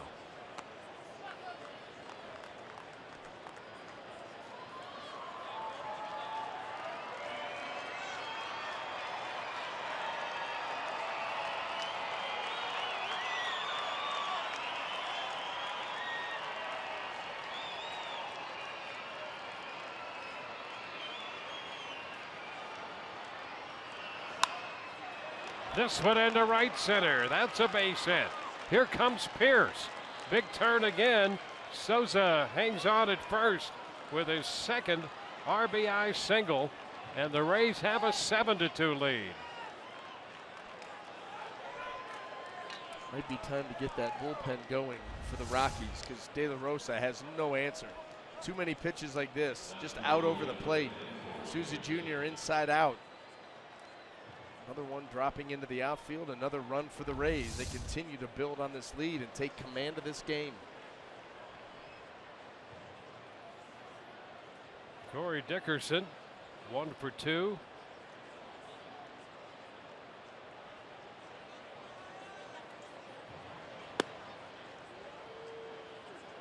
One ball, no strikes.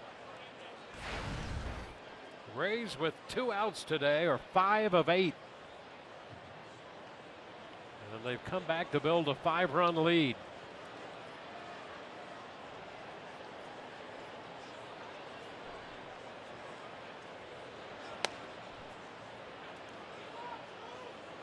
Two and 0.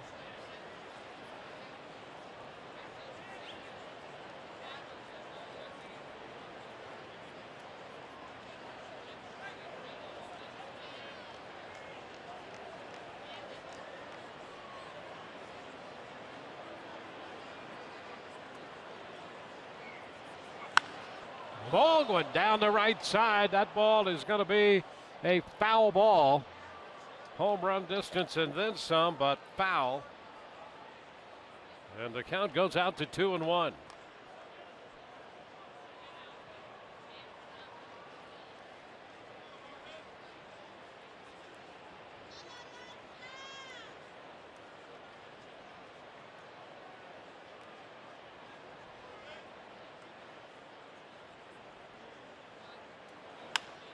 Base hit the other way this time. Souza will go to second. Dickerson to the opposite field picks up his second hit. The Rays are in double figures. 10 hits, 7 runs. They sent 8 men to the plate in the third when they scored 3. And Beckham will be the 8th man to come to the plate in the 4th inning. They've already scored 3. And another conference on the mound.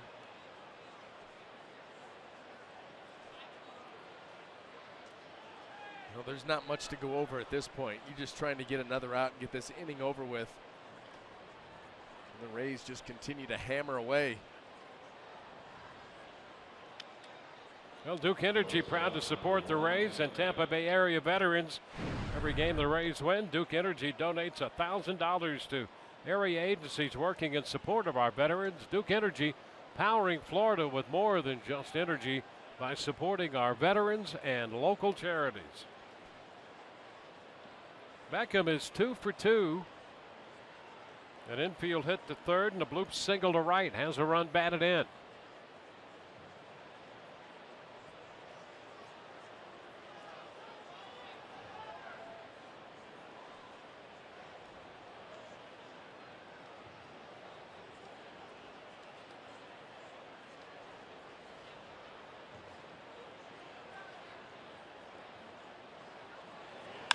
Ground ball, that's headed for the hole, cut off by Story. Wide throw to second, that ball's into right field and into foul territory. Souza scores, Dickerson's gonna score. Beckham winds up at third. The Rays add 2 more. And now they lead 9-2. Well, a great stop by Story, but a wide throw to second. And the Rays have a 5-run inning.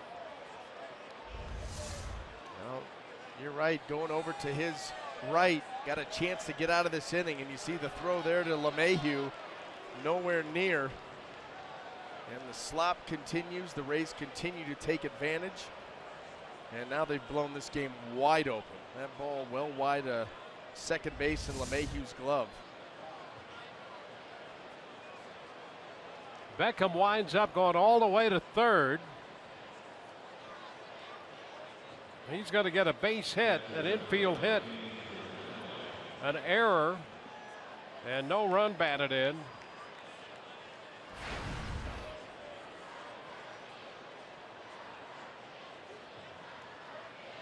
So the Rays on that play get 2 more runs. Here's Curt Casali, and he checks on that first pitch.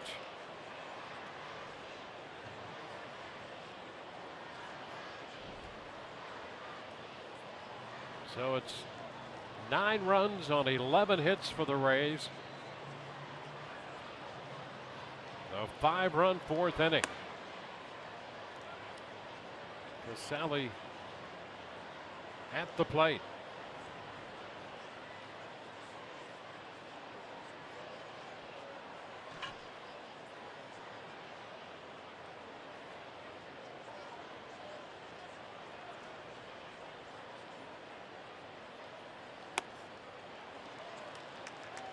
Two and one.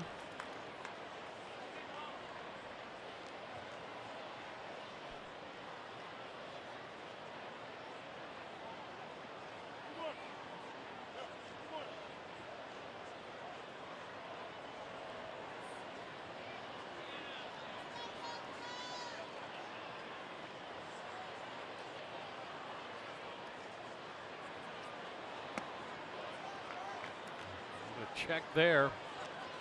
3 balls and a strike the count.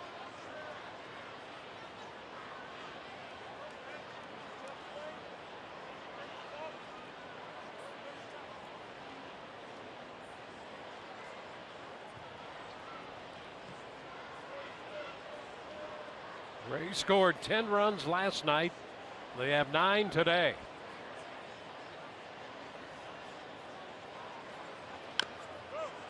And a foul ball. That's off Casali's foot. Jermaine is up in the bullpen again. We saw him briefly last night.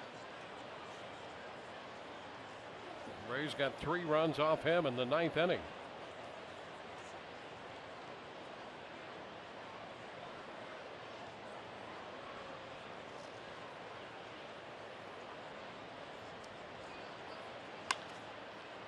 Backhanded at third.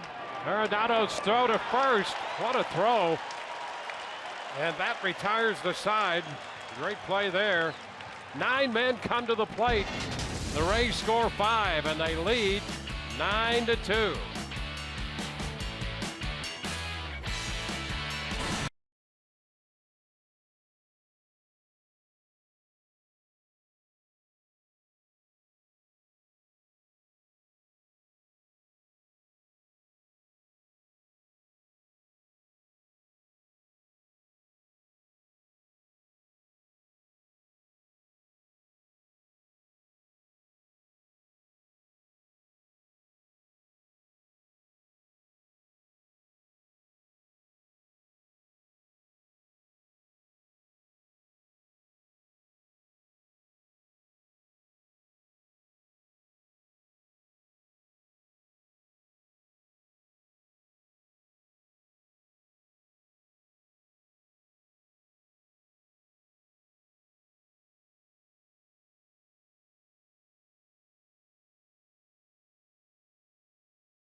Bottom half of the 4th inning here in Coors Field. Guys, a little more information about that monster blast off the bat of Evan Longoria last night. Landed out here on the concourse level 462 feet away. That's the measured distance of this blast by Longoria, one of the longest in Rays history. There's also more to the story, guys. The ball actually bounced all the way through this little self-serve frozen yogurt place beyond these walls all the way outside the stadium. The ball left the stadium here at Coors Field, and in the process, it nearly missed. I have 2 independent sources. It nearly missed the rental car of the senior director of broadcasting for the Rays, one Larry McCabe, who's in town here doing some work in Denver. It nearly missed his car, his rental car, and it's okay. It is okay. If I was giddy about bringing you bad news, I would tell you it smashed his window. That's not the case. His car is okay. Back to you guys. Well, I'm not sure because I saw that car. There was a dent in it, but I did see. I saw him trying to back out of a parking spot, and it was a difficult process for him. So he may try to say that that home run hit that, but I think the dent came from another incident. Was it on the back bumper? It was. Descalso leads it off. 2 strikes the count. We had a feeling that that ball left the stadium, the way that it bounced through by the frozen yogurt stand, and then just the actions of the people. They kind of were chasing it and then pulled off like it's no longer up here.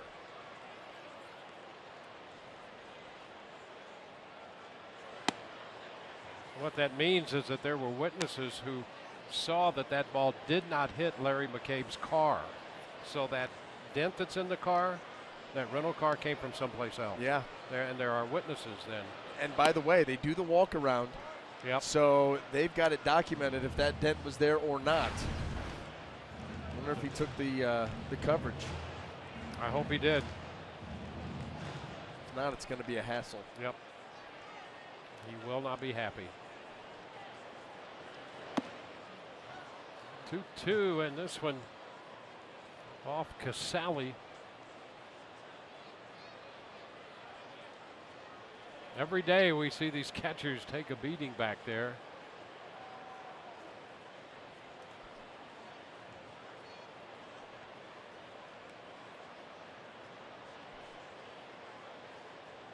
Descalso leading off, Casali okay.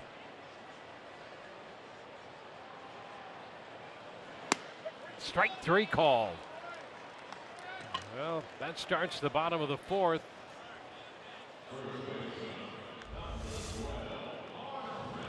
Just paint the fastball away. Descalso's not able to pull the trigger. That ball's right there. It's nice to be able to go out there with a 7-run lead and turn it loose against a team that has to be demoralized. Playing sloppy baseball, having the game go against them in a big way last night. Lose 10-1, a quick turnaround, and the Rays have jumped them again. 1 strike on Mark Reynolds. He walked and scored in the 2-run second. Up and in, 1-1. So far so good for the Rays today. They got off to a 1-0 lead and then assisted the Rockies with a couple runs in the bottom of the second. But boy, since then they put up 3 in the 3rd and 5 in the 4th inning. So it has been good news for the Rays to this point. Evan Longoria continues to have a great series. A couple of doubles today. Foul ball. Broken bat, and the count holds at 1-2. Hey, more good news. You know, Mark Topkin has been the beat writer following the triumphs and travails of this franchise from the very beginning, and he stopped off and let us know that it is his mother's birthday. Justine Topkin, watching in Pompano Beach, and so we wish Justine a happy birthday as Reynolds strikes out. That'll make her even happier. She's a big Rays fan, and we'll let her know that her son, to this point, as far as we know, has behaved himself. Mothers always want to know that. Tell me about it. Not a better birthday present for a mother than to know that her son is heeding all of that nurturing and advice that she gave him growing up.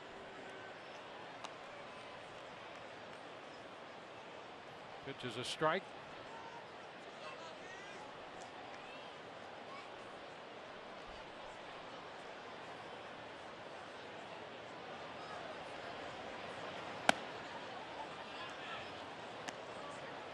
1-1 the count now to Tony Wolters.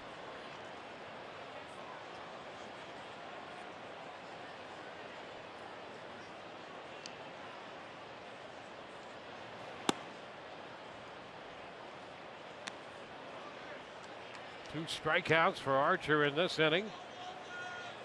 He now has 5 in the game.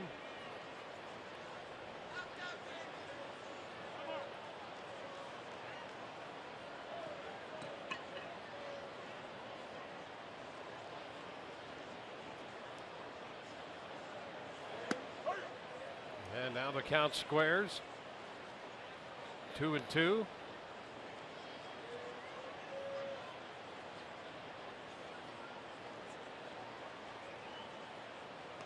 Tyler Chatwood is out on deck.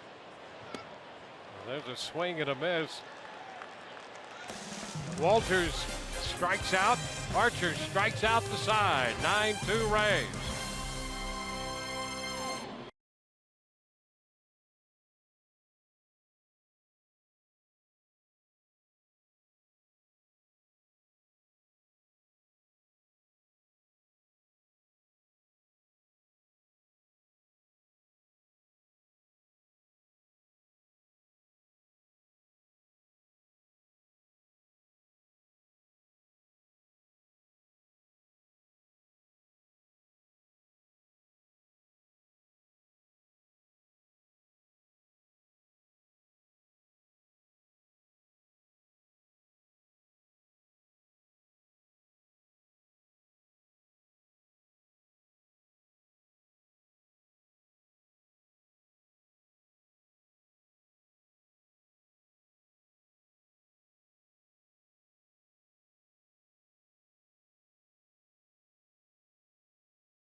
On Fox Sports Sun, brought to you by Dodge. Visit Dodge.com.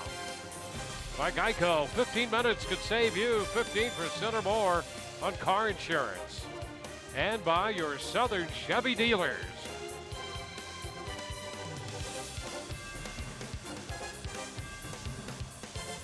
Our game from Denver finds the Rays out in front.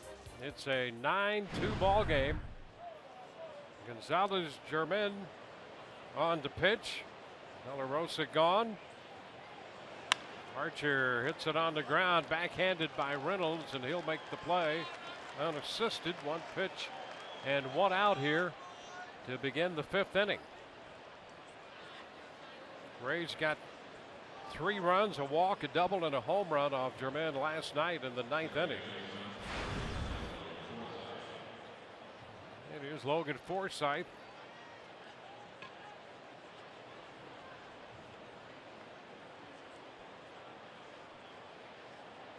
Logan singled and scored 1 of the runs and the 5-run 4th, batting for the 4th time in this game already.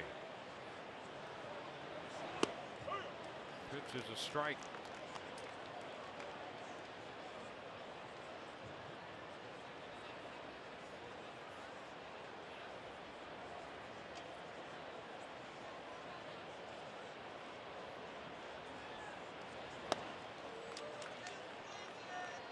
Nine runs, 11 hits for the Rays. 2 runs, 2 hits for the Rockies.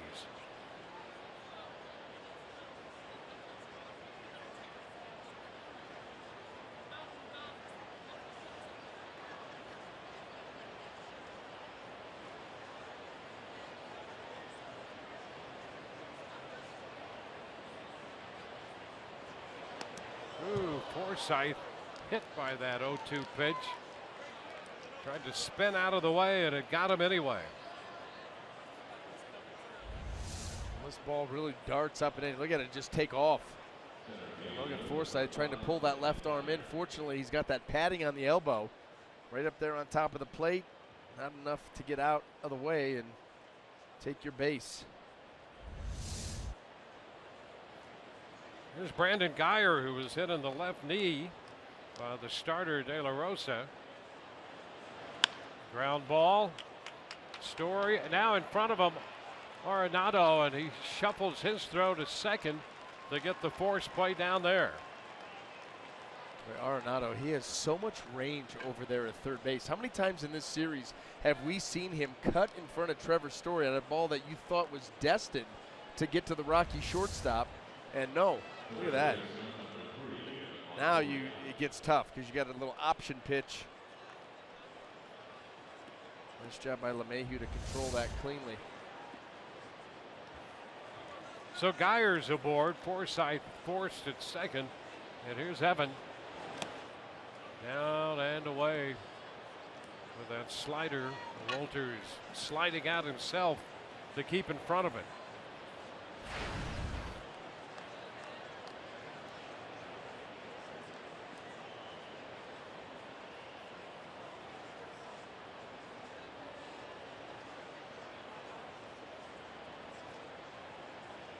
Longoria has worked both foul lines today.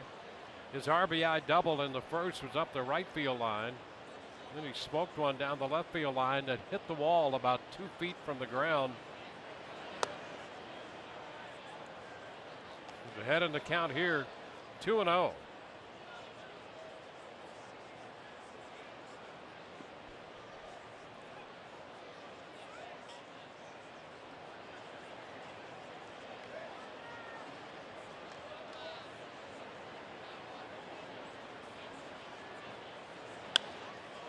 He lifts a fly ball left center. That's Descalso making the catch. We're headed into the bottom of the fifth. The Rays 9 and the Rockies 2.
Archer out there today, and the Rays have given him a big lead, 7-run cushion, 9-2. Yeah, it's got to be nice to go out there. Much like last night, the Rays blown it open early, and Chris Archer making the most of it, racking up some strikeouts, climbing the ladder with the fastball. He's thrown a lot of sliders here this afternoon.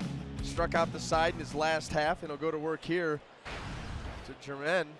See his line, 2 runs, 2 hits in 4 innings. First pitch up a bit. Fastball up and in.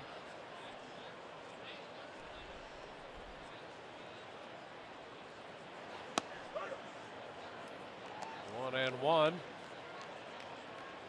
Archer has not won a game since June the 6th. Lost 6 straight decisions and has one no decision in there. Germain chops to second. So with one out, we'll go to the top of the order, and before that, we'll check in with Todd Kalas. Todd? Dwayne, Web Wednesday continues. You can voice your opinion and have your question answered on air by either tweeting us with the hashtag AskRays or email us at foxsportsun@gmail.com. Guys, next question is about the trade deadline coming up a week from Monday. Fans want to know, do you think the starting rotation is more likely to be intact after the deadline or not intact? Those are great questions. Difficult to answer, but you have to believe there's a lot of conversation going on.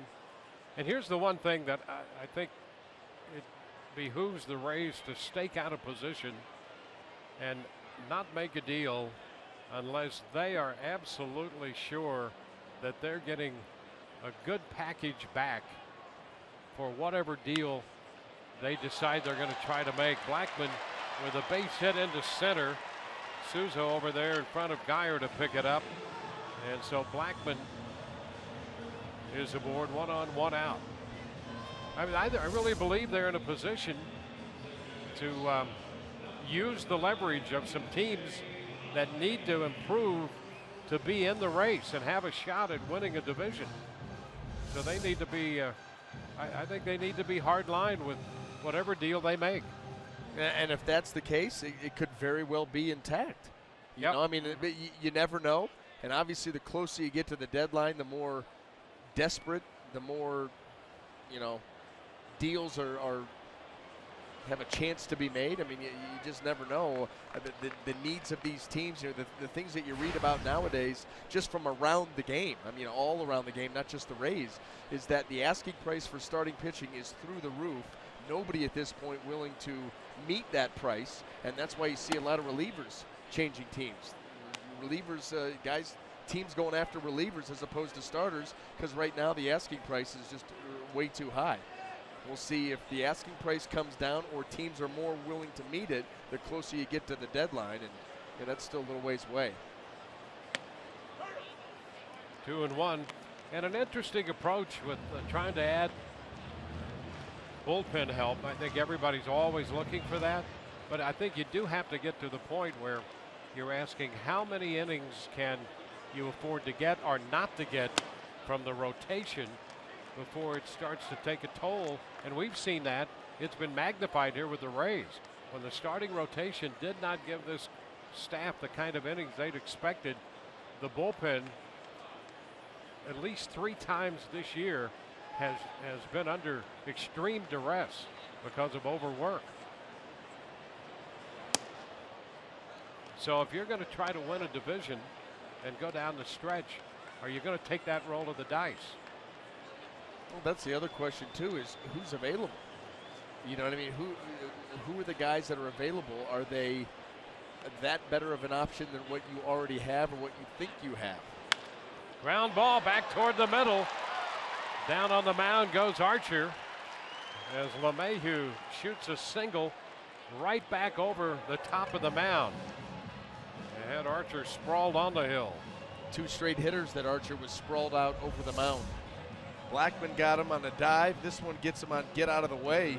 Took his feet right out from under him. Well, regardless of what happens or doesn't happen, this is a fascinating time of year because the misinformation that's out there, the legitimate, interest of teams, the misinformation, things that are leaked, not leaked, can you believe it? So much of it is just, it's really a 007 time of year. Arenado at the plate. The first pitch is a strike. Nolan Arenado singled in the first to the front 4. Archer giving up 2 hits and a couple walks, and now singles back to back with 1 out in the 5th. Now you're down into the middle of this order. He slips as he delivers this pitch, and they pitch high. 1-1.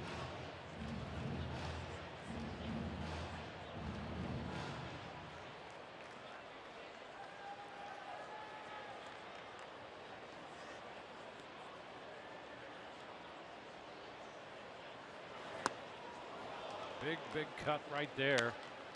1 and 2. I think Nolan Arenado wondering how he missed that. That was a hanging breaking ball in the middle of the plate. I think he just got so aggressive, he pulled right off of it.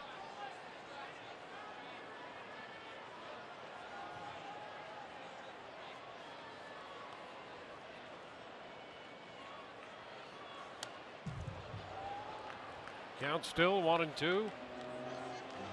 Mid-90s with a fastball from Archer.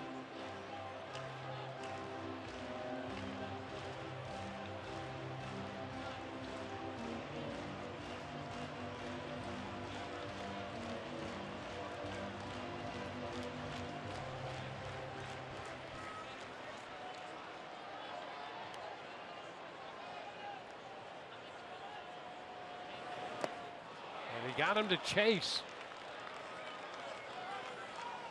Second out of the inning, he gets him on the slider.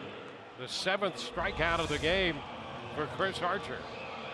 Man, this ball nowhere near a strike the whole way. You see Arenado just, I don't know what he was going to try to do there. No chance to reach that pitch.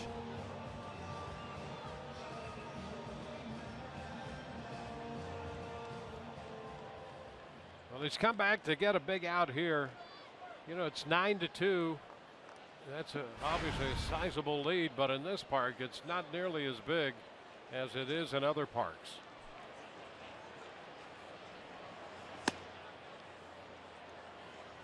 One and 0.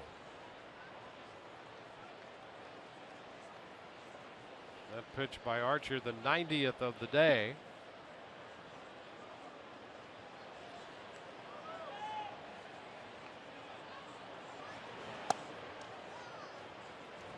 Two and 0.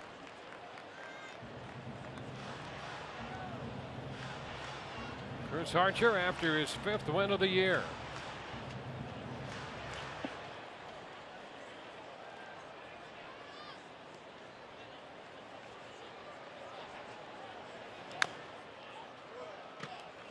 Two and 1.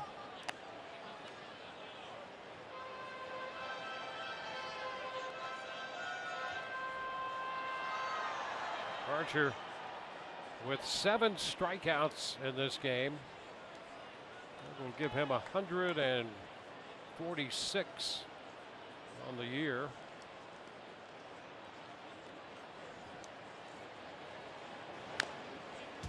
Going into play today, David Price led the American League in strikeouts with 141. Archer started with 136.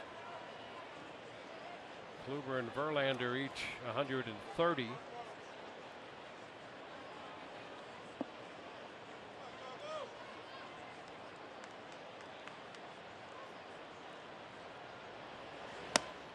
And a cut and a miss, another strikeout. That's 8 on the day. We're through 5 and the Rays lead 9-2.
Thanks, Geico. Great moment on this day in 2012. Rays record their 5th walk-off win of the year when Ben Zobrist comes up with his first career walk-off hit.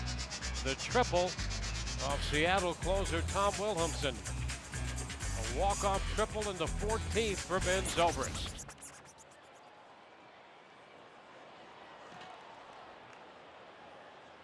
9-11-1 for the Rays, 2-4-1 for the Rockies.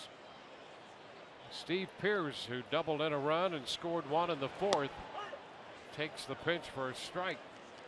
Facing Gonzalez Germain, against whom he connected last night for his 10th home run of the year.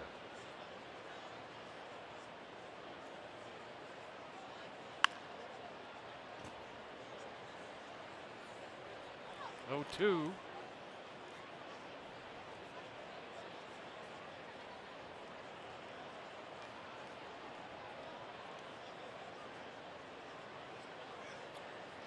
More Rays gear here at the ballpark. Pearce out on strikes. Just a quick check of the scorecard, and that's only the 2nd strikeout for Rays hitters today. De La Rosa had 1 in the 4 innings he worked. They got Forsythe looking and Pearce swinging on a 3rd strike in the 6th. Steven Souza Jr. having a good day with a couple of hits, 2 runs scored and 2 runs batted in.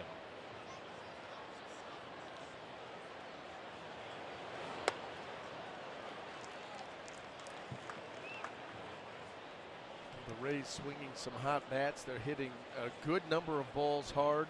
Mistakes have been hit hard in particular, and even some of the pitches that De La Rosa made today. You fist them, bloop a ball in, find an open hole, everything going the Rays' way. Much like last night. Although last night it was early and it was big-time extra base hits, hard hit balls all over the place. And this offense coming alive here the last couple of nights. Well, Pearce back in the lineup. That was great to see. Had a single and a homer in his 2 at-bats last night. Last 2 ABs and a couple of RBIs, one with a ground ball, one with a double today. 2 strikes the count to Steven Souza Jr. It's upstairs, 1 and 2.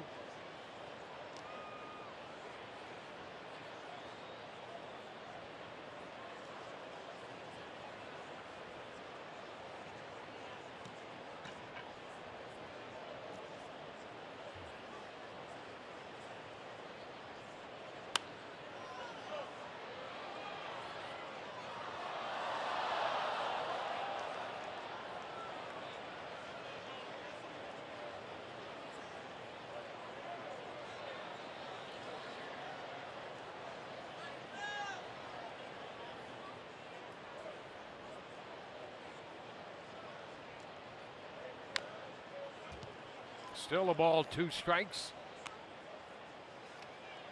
Yeah, last night the Rays jumped out early. Had a run in the 1st and then the 5-run 3rd to start separating themselves from the Rockies.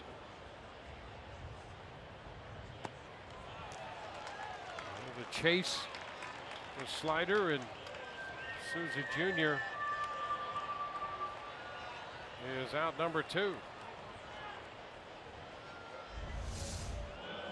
There's a changeup. Okay, rips over the top of that thing. And Steven Souza Jr. might have been saying, hey, I foul tipped that ball into the dirt. Well, some great movement on that changeup down. So 2 gone. And Corey Dickerson, who is 2 for 3, holds his average up to 234.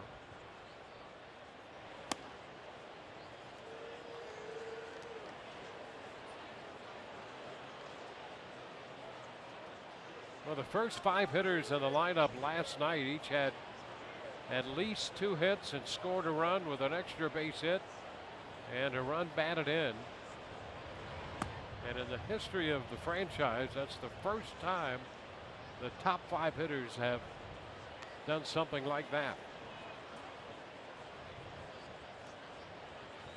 They had Forsythe, Miller, Longoria, Dickerson, and Pierce a combined 11 for 24 with 8 runs and 9 runs batted in.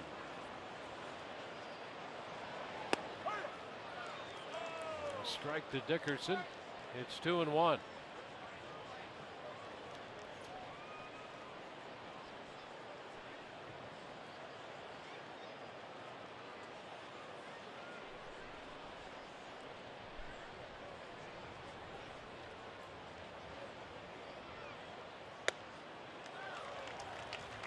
Two.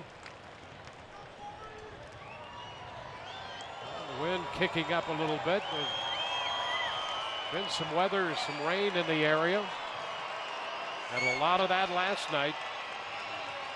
The game rain delayed at the outset.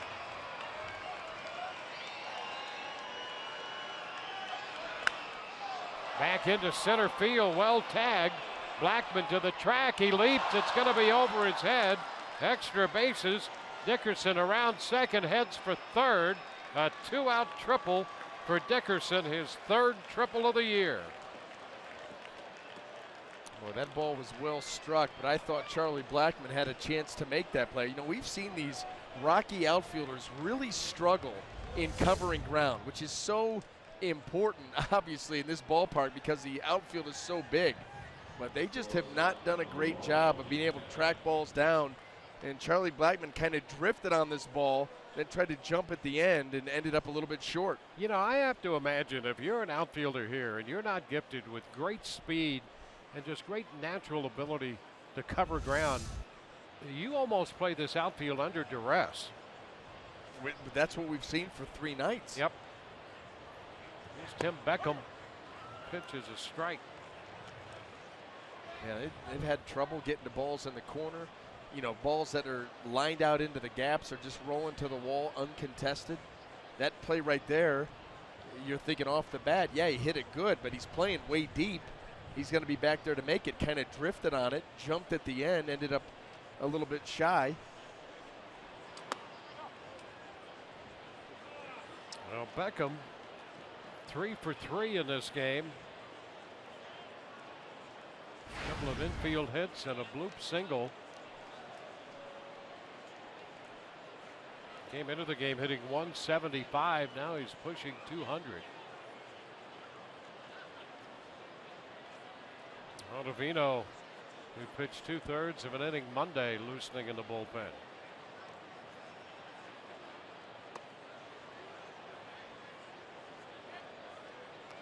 Two and one.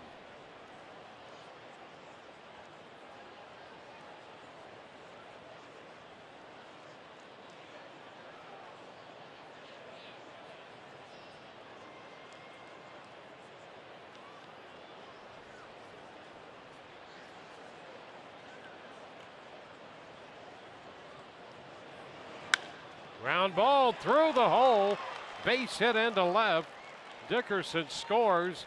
The Rays pick up their 10th run. Beckham picks up his 4th hit. So with 2 outs, combination of the triple and the base hit, and the Rays are in double figures in the run department, scoring 10 again today after scoring 10 last night. Well, this ball just hammered between short and third. Well, get the head out, wrap that ball. You got the shift. You know, anytime you get a ground ball through the shift, you have to pop it pretty good. That one was. Casale chops it to third. Arenado's throw is right there. So a run scores on a couple hits, a man left. Rays lead 10-2.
On FS1, back with a big-time doubleheader. All-star backstop Buster Posey and the Giants take on the Yankees. Then the Rangers tangle with the Royals in a game you can see only on FS1. The action begins at 4 p.m. Eastern on FS1, or watch it live on Fox Sports Go.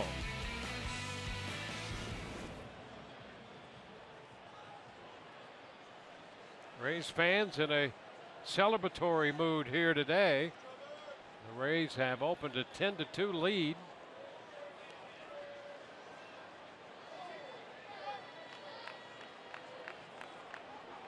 Trevor Story will open the bottom of the 6th. Then Daniel Descalso and Mark Reynolds against Chris Archer. First pitch is fouled back.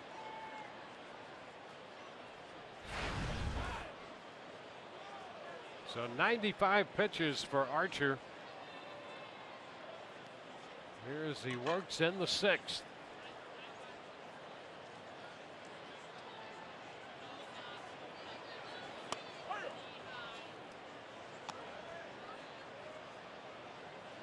He struck out Story looking in the 2nd inning, got him on a ground ball to second in the 3rd.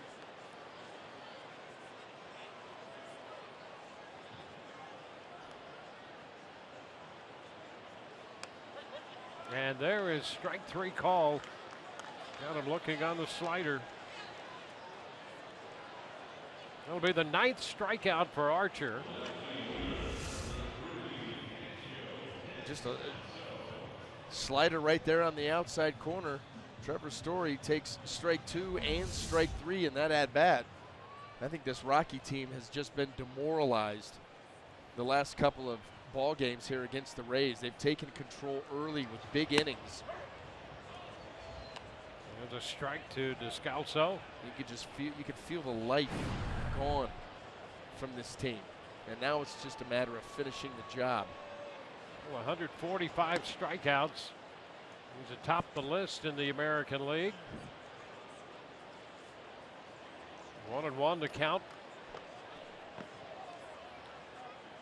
On the verge of a double-figure strikeout performance. And that one got a part of Casale.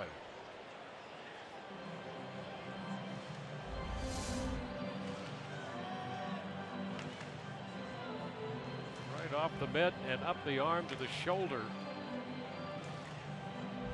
You just can't hide back there. You have all that protection and the ball's going to find you.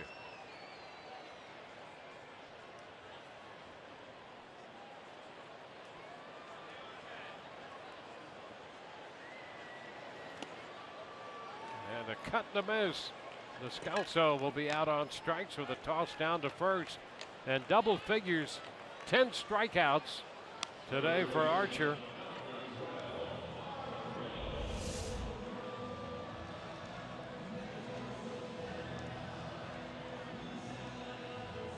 Archer twice this year has had as many as 12 strikeouts in an outing. And 10 through 5 2/3 of this game. He had Descalso chasing.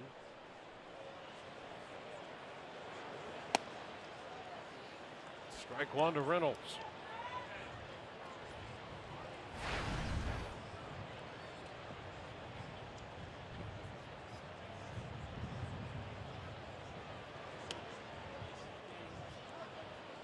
One and one.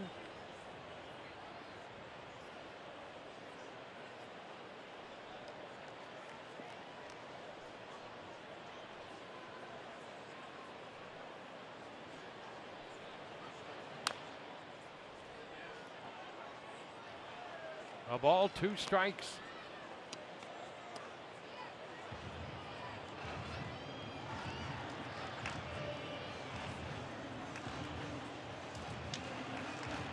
Well, Archer coming off Friday's outing against Baltimore. And he strikes out the side. Fastball up against Reynolds. 11 strikeouts today, 3 up, 3 down. That's 5 consecutive strikeouts for Archer. You got Story looking, Descalso swinging and Reynolds swinging. On to the 7th, 10-2.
Fox Sports Sun brought to you by Dodge. Visit Dodge.com. By Kubota. For more information, go to FloridaKubotaDealers.com. And by your Gulf Coast Honda dealers.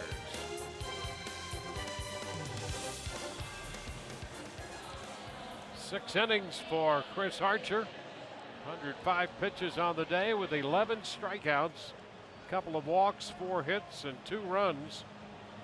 He had some problems back in the second inning, struggle, but the Rays got him 3 in the third to take the lead. They added 5 in the 4th inning and another one in the 6th. Archer due to lead it off. He's going to be lifted. Oswaldo Arcia faces the new pitcher, Adam Ottavino. The pitch is a strike. So Archer's day is complete, and the Rays get a look at the 3rd Rockies pitcher of the day.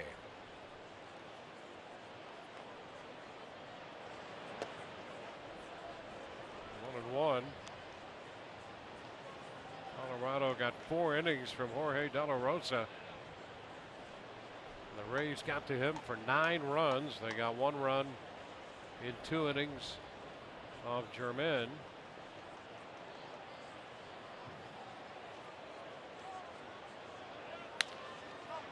A roller to the right side.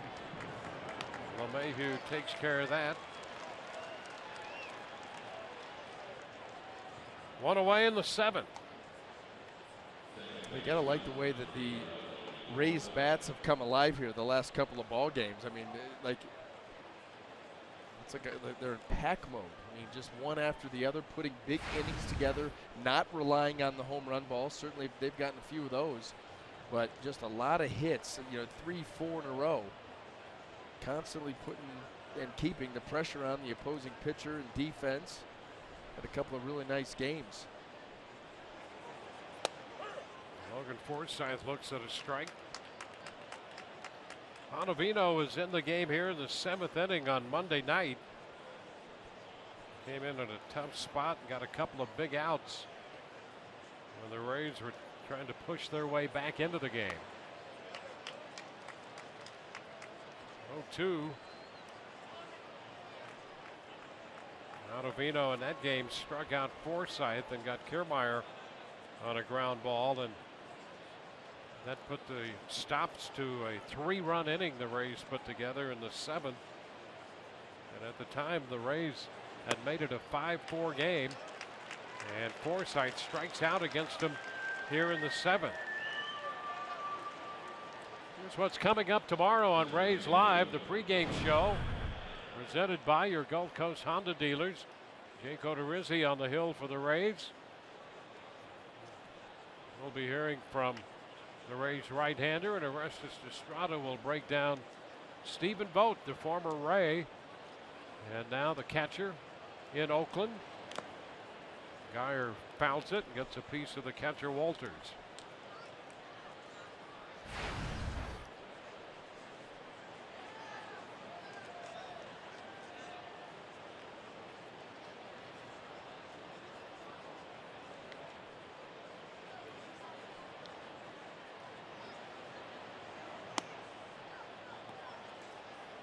A 1-1 count.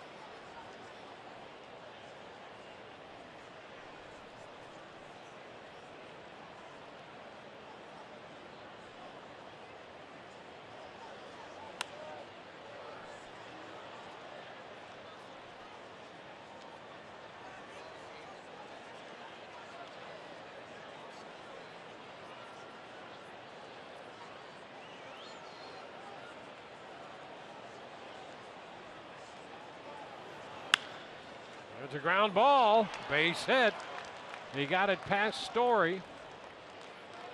Geyer on again after being hit by a pitch in the third. He walked in the first and picks up his first hit of the day. For the Rays, that's hit number 14. They had 10 runs, 13 hits last night. 10 runs, 14 hits today. Well, sharply hit right here, and Trevor Story makes the dive again. The shift, hard hit ground ball, and it beats it. Well, that gets Longoria up there. Strike call.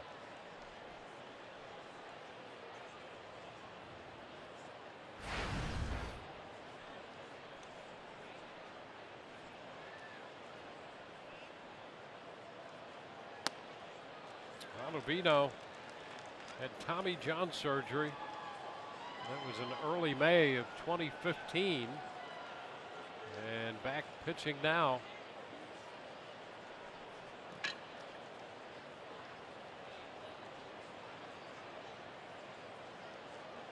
First appearance came just about 2 weeks ago. It's a ball, 2 strikes. He gives you that lower three-quarter arm angle. You're going to be tough on righties because of the movement he's able to create with the fastball and that slider that he sweeps. Good velocity. Now 2-2. Pitch up a bit off the plate.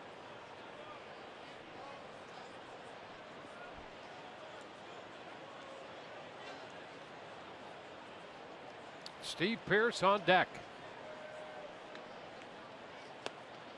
Big cut and a miss. Longoria out of there. Missed the slider. Bottom of the 7th coming up. 10-2 Rays.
Big offensive day for the Rays again in the final game of the series against the Rockies.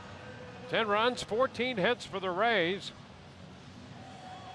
And 2 runs, 4 hits for Colorado. Chris Archer with 11 strikeouts. And he will be followed to the mound by Dylan Floro. 5th appearance for the Rays right-hander, including a stint here Monday night. Pitches a strike to Tony Wolters.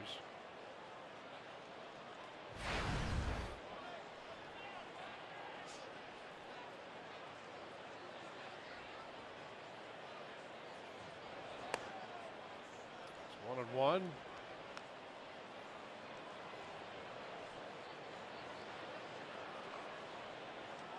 Brandon Barnes has moved out on deck. Into center field. That's going to drop in front of Geyer. And the Rockies have their 5th hit of the day.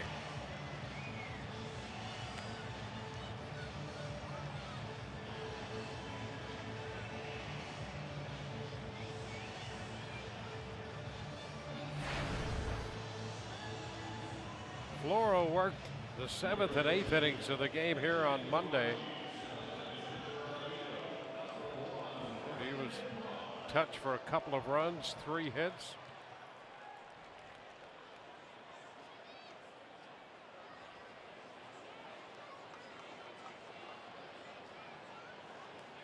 So Barnes up there to hit.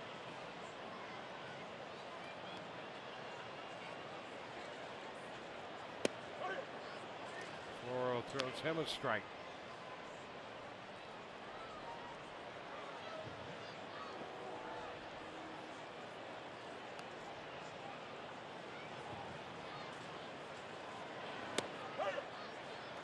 Nothing at 2. Look at the location on those 2 pitches by Floro. You talk about being right on top of the corner. In, out. Gives you a little deception in the delivery. And he makes quick work. That fastball by Barnes and strikes him out. Oh, that was beautiful. In, out, and then up and out. Quick arm action. It's the one thing that stands out about Floro. Is he gets that plant foot that down quick, and then the arm comes through the zone in the release point. A lot of heat on it.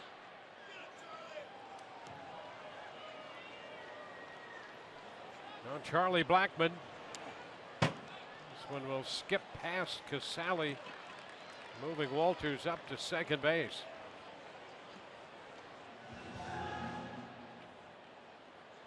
And now it'll be Casali getting together with the young right-hander Dylan Floro.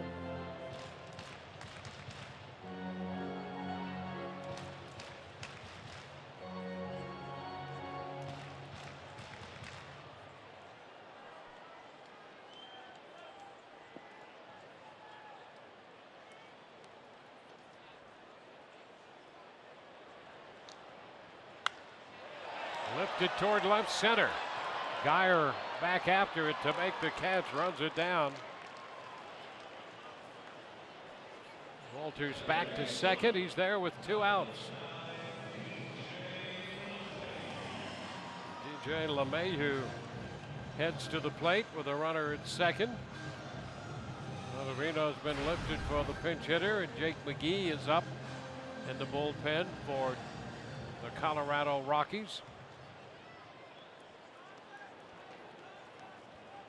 Jake was in there briefly last night when he pitched the 8th inning.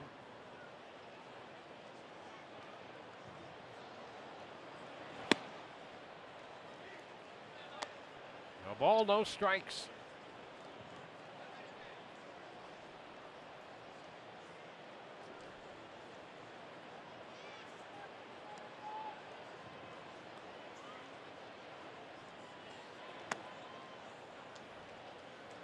Two and 0.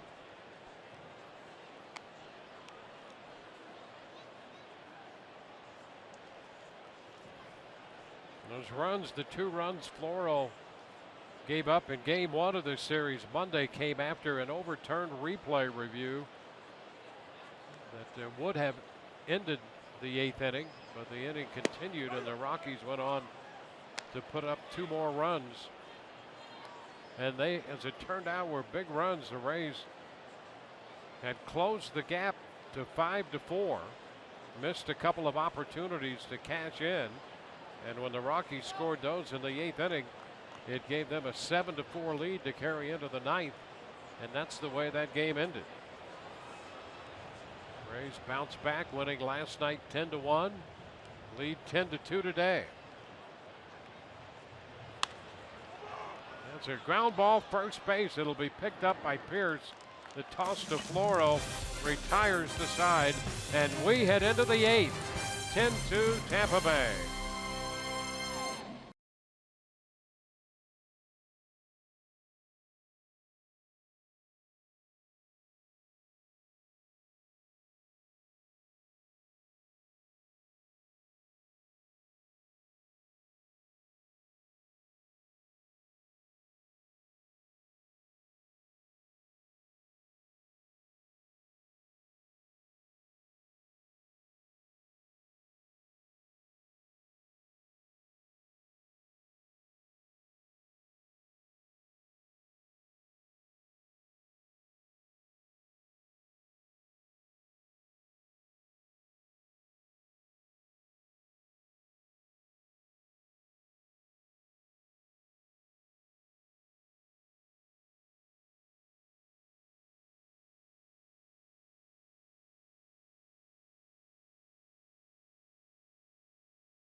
To lead into the 8th. The Rays will be switching their cleats for cowboy boots for the Hunter Hayes post-game concert. Comes up Saturday, July 30th, and for that night only, Budweiser and Bud Light 20-ounce beers, just $5. For tickets to see the Rays and the Yankees, followed by the concert, call 888-FAN-RAYS or visit RaysBaseball.com. Rays up. Christian Adames is in the game at third base now for the Rockies, replacing Arenado. Jake McGee takes over on the hill, the 4th pitcher of the day, and Jake makes his 32nd appearance. Well, the Rays saw him in the game yesterday, and it was the same old Jake McGee in what he throws. What we noticed was the velocity not nearly the same. He was 91-92 in his outing last night. Not quite the overpowering Jake McGee that we were used to seeing, 95-97. And there's Brandon Barnes in center field after pinch hitting. So McGee goes into the leadoff spot in the Colorado lineup.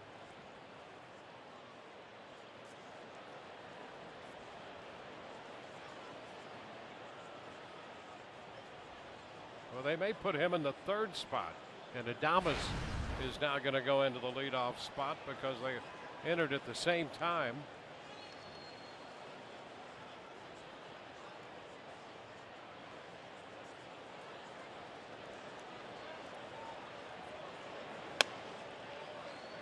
And Pierce takes the first pitch high. 1 ball, no strikes. Why they wouldn't put Adames in that 3rd spot, I don't know. He'd be leading off the bottom of the 8th.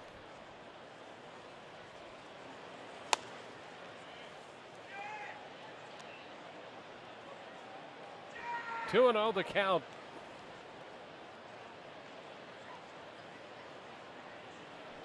Pierce with a couple runs batted in.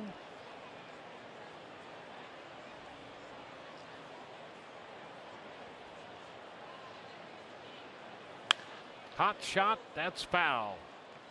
Left field side, 2-1.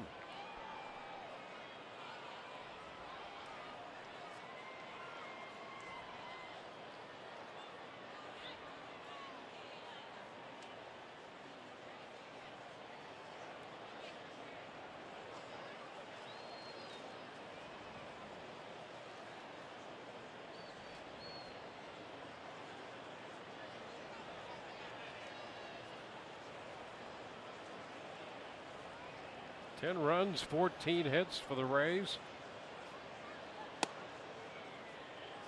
It's a little high. 3-1.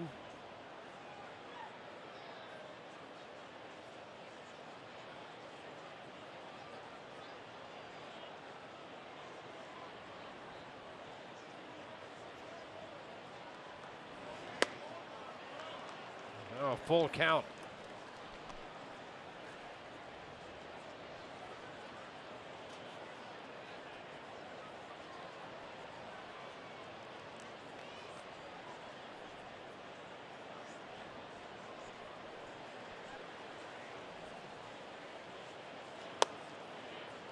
And a walk to Pierce.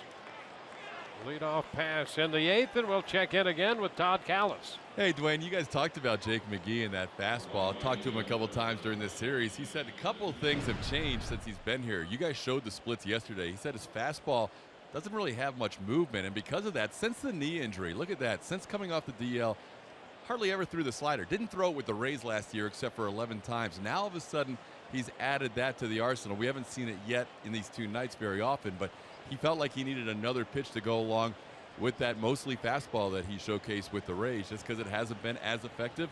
Not the same velocity. He doesn't feel like he gets the same movement here at Coors either. Well, what's interesting about that is I never had Jake's fastball for much movement anyway. Movement, you know, it wasn't like he threw any kind of a sinker or arm side run. But you did have it at 97, 98. That's right. And not at 91 and 92. Right. That's exactly right. That's the big difference. I mean, he always had the fastball that had that life, straight as a string, but he could power it right by you, especially if it was up in the zone. I think the reason that you go to the slider is because you realize the velocity's not there. Mm-hmm.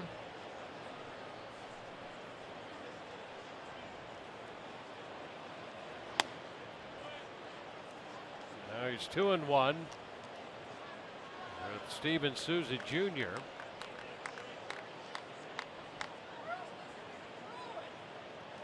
Couple of RBIs on a 2-for-4 day and 2 runs scored for Souza Jr.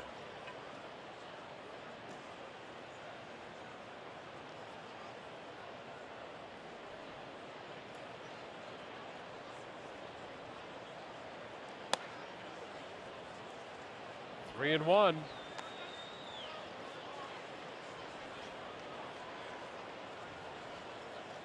That's Dickerson on deck.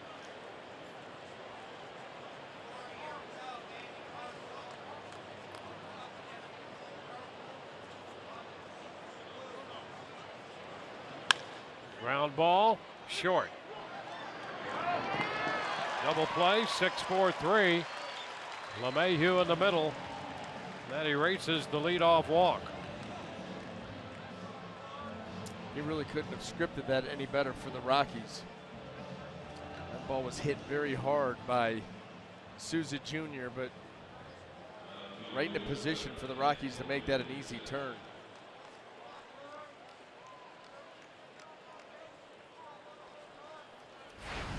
Well, here's Corey Dickerson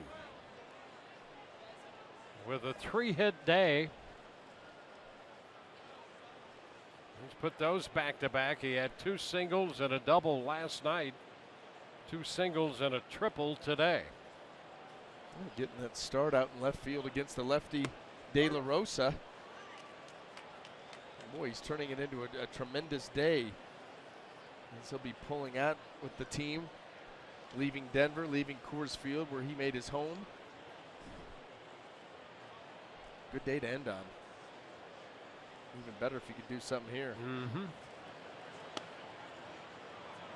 Well, he's continued to be on a little bit of a run. You know, his average was under 200 And he has it up, starting to push 240 now. 237 this time in. Now 1-2. You see that slider for the first time that Todd was talking about. Pretty good break there from Jake McGee.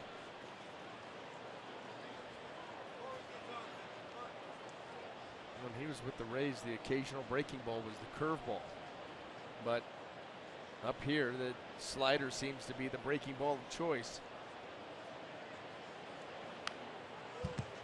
Just a little bit of that one.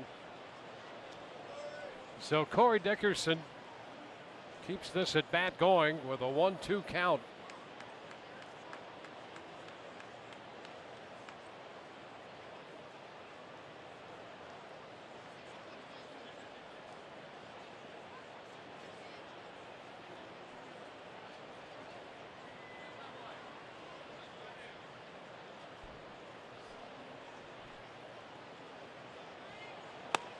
And a cut and a miss.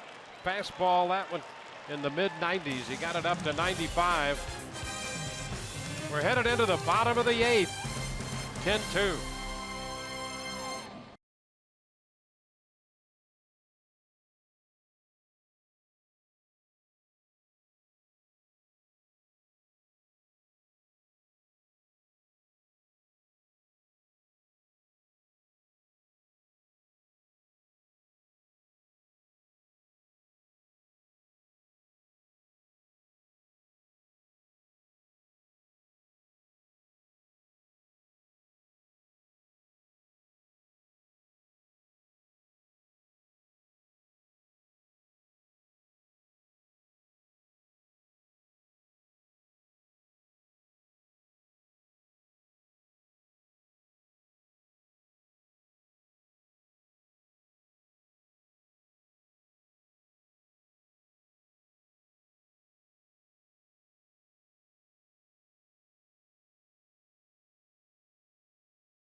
Top of the 8th, the Rays leading this game. MLS Soccer Sunday returns this week with a red-hot rivalry. Don't miss David Villa and the New York City FC battle their crosstown rivals, the New York Red Bulls. 12:30 p.m. Eastern Time on Fox, or watch it live on Fox Sports Go.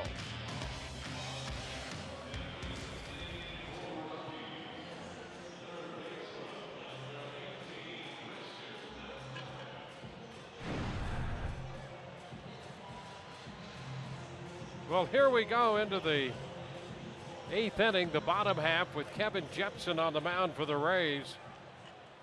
And as thought, Adames will be in the 3rd spot. And he's going to lead off the bottom of the 8th inning after taking over at 3rd base.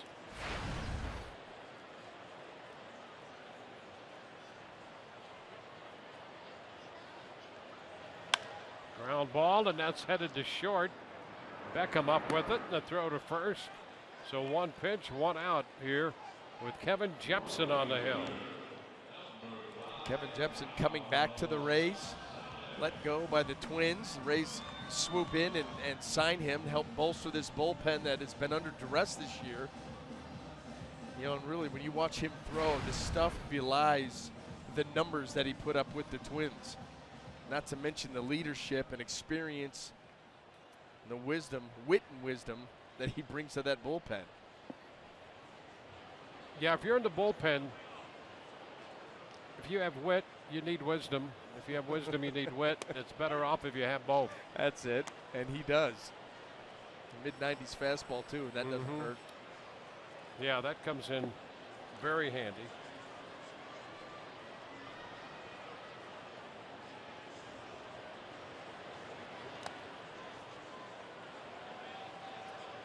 A ball and a strike.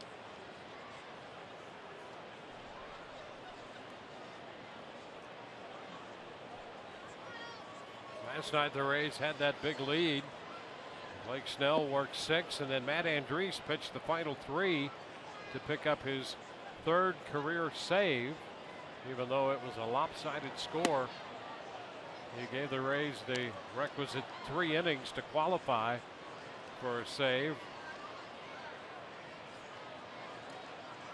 Save it for that man right there who threw a heck of a game. Yeah, he was fun to watch last night. Yep. He pitched. It wasn't just rear back and throw it by you. Slider was good. It's a base hit the other way by Carlos Gonzalez. Dickerson returns it to the infield.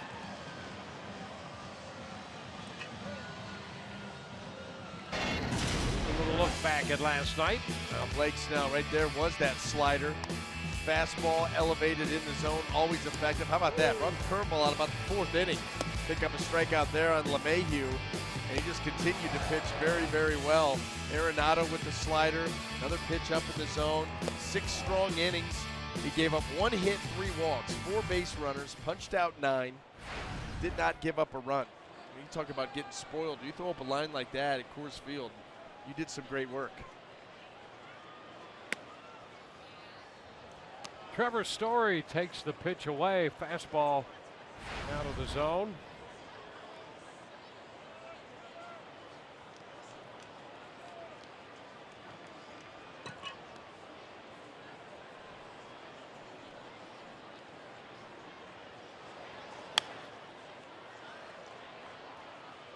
So 1-1 count.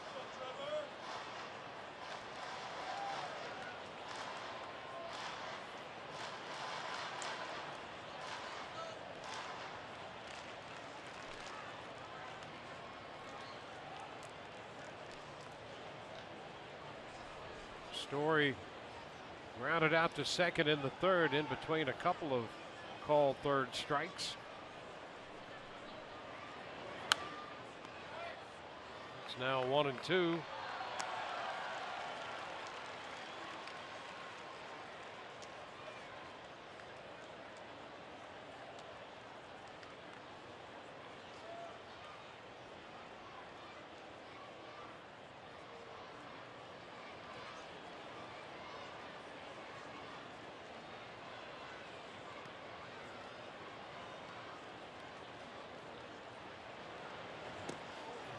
A swing and a miss.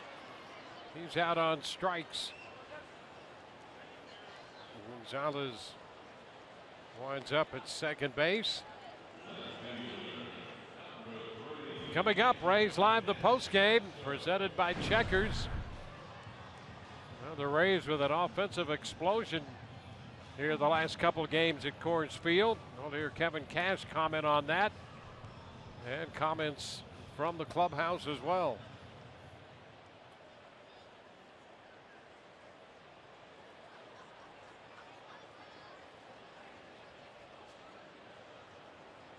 Runner at second. 2 outs. Daniel Descalso is the hitter.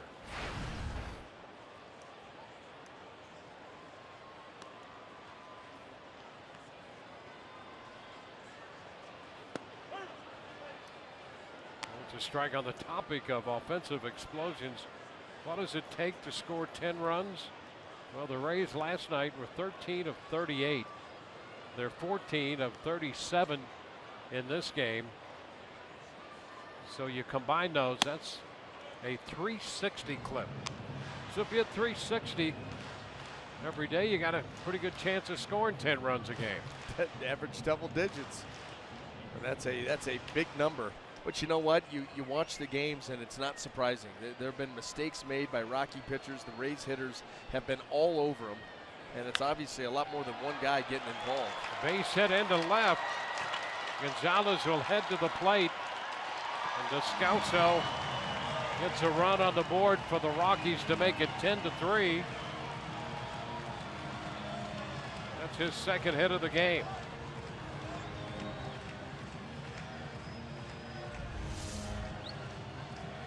It's a breaking ball that stays up.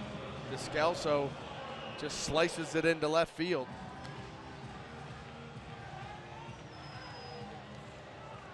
And that's a pitch that's been a little erratic for Kevin Jepson. You know, and if you're gonna put that into play, this is a great opportunity to do that. Yep. He's been trying to find that happy medium. A lot of those pitches he'll bounce. That one just stayed up a little bit. Reynolds fouls it.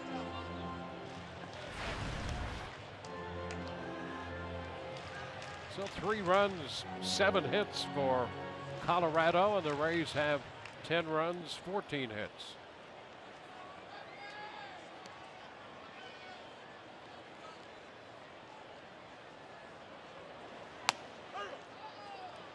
It's in there. 0-2.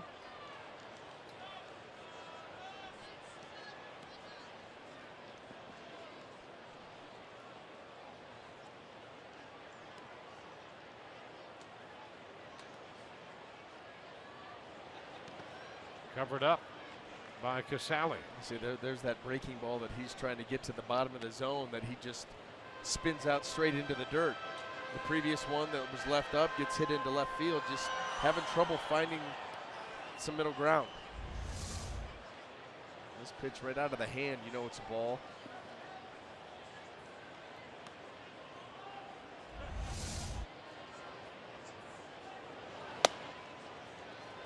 Upstairs.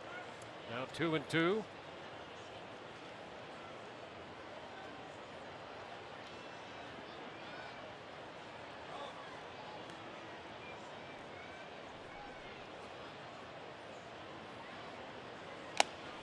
And a cut and a miss on the fastball up.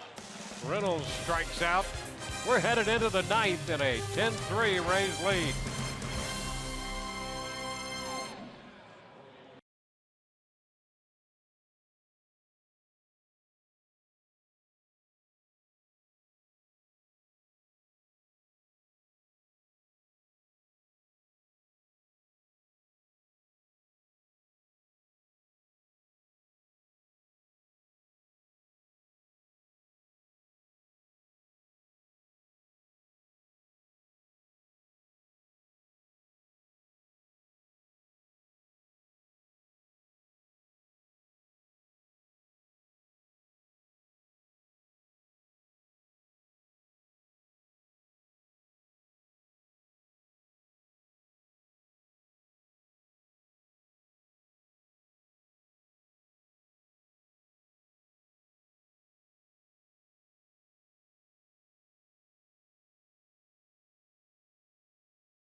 The Rays lead. MLB.TV Premium, the #1 live streaming sports service, delivers everything you've come to expect and even more. Watch every out-of-market game live in HD on over 400 supported devices. Blackout and other restrictions apply. Be sure and visit MLB.TV for details. Little throwback look right there.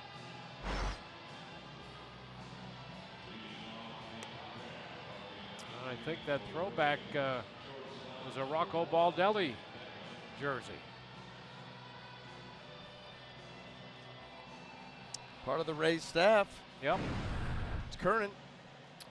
Well, the Rays will be in Oakland over the weekend and then down to Dodger Stadium. Next telecast is Friday.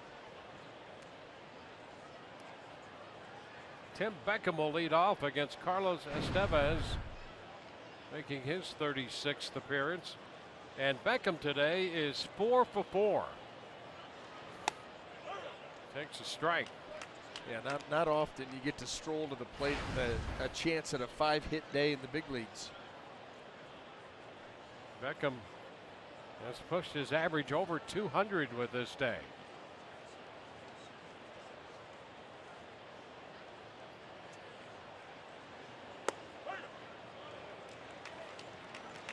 Quickly down on the count, 0-2. Drove in a run with a base hit to left in the 6th inning. Base hit to third in the 2nd. Dropped a base hit, a blooper into right in the 3rd that drove in a run. And had the infield hit in the 4th. Pitch up, and he fouls it back. That fastball got there at 98 up in the zone. The very top of the zone.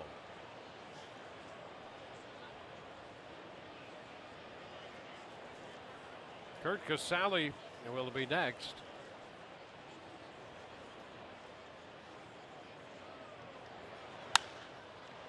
There's a shot into right field. Gonzalez back. He's going to have to play it off the wall. Beckham's going to head to second base. He is 5 for 5. Tim Beckham with a double off the right field wall, off the scoreboard. What a day for Beckham. It's been a big couple of days for the Rays offense, but how about this? The ball middle of the plate. Beckham gets underneath it. Enough power to lift that ball out to right field. We talked about the carry already. Carlos Gonzalez gives up on this thing right here. Turn, let it go off the wall. Boy, hit number 5. What a day. What a day. Well, the Rays pick up their 15th hit of the day. And here's Curt Casali. He's got a third of them. Come on. Casali fouls it back, strike 1.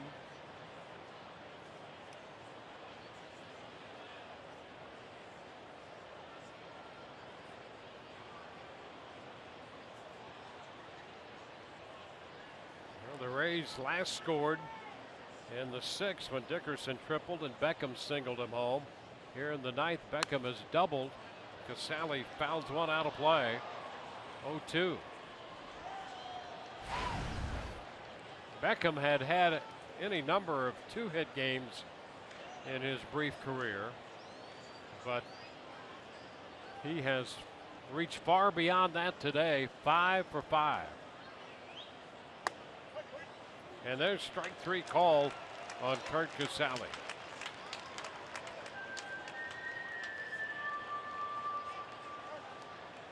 Now with the pitcher's spot due up, Luke Maile will pinch hit.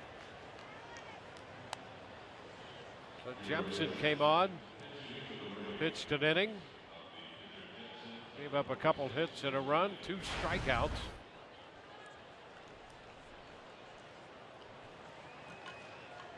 So Luke Maile 0 for 4 in last night's game. Pinch hits today and takes the pitch upstairs.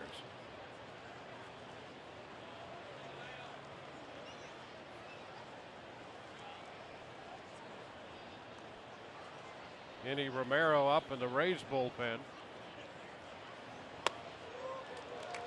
1-1.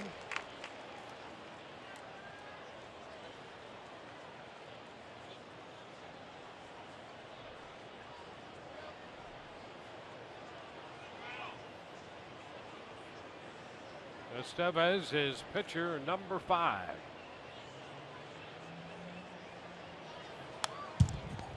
And a foul into the screen.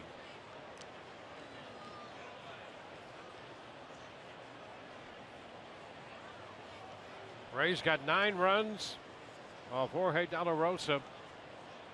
Added another run of Jermaine. 1 inning for Ottavino, nothing. 1 inning against McGee, nothing.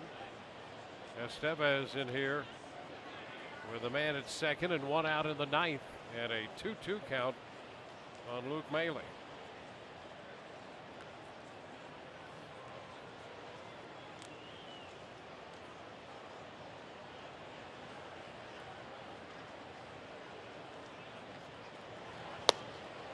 Bailey out on strikes.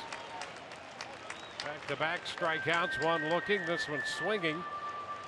And we'll go to the top of the order. This will be the 6th plate appearance of the day for Logan Forsythe. He singled, scored a run in the 4th, and was hit by a pitch in the 5th inning.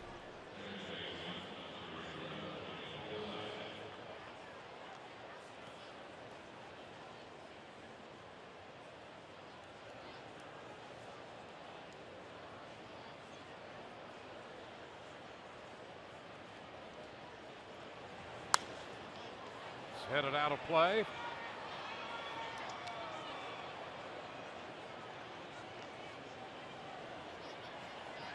Forsythe faced Estevez here Monday night and ended the game with a comebacker to the hill.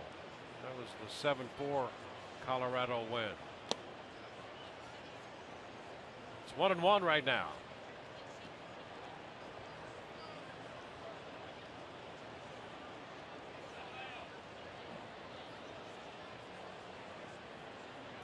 Logan had a 2-hit night last night, 2 doubles, scored 2 runs, drove in a run.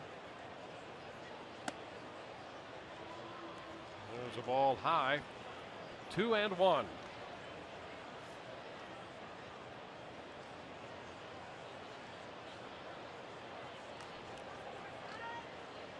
Rays looking to win their first series since they took 2 out of 3 from Boston on June the 24th.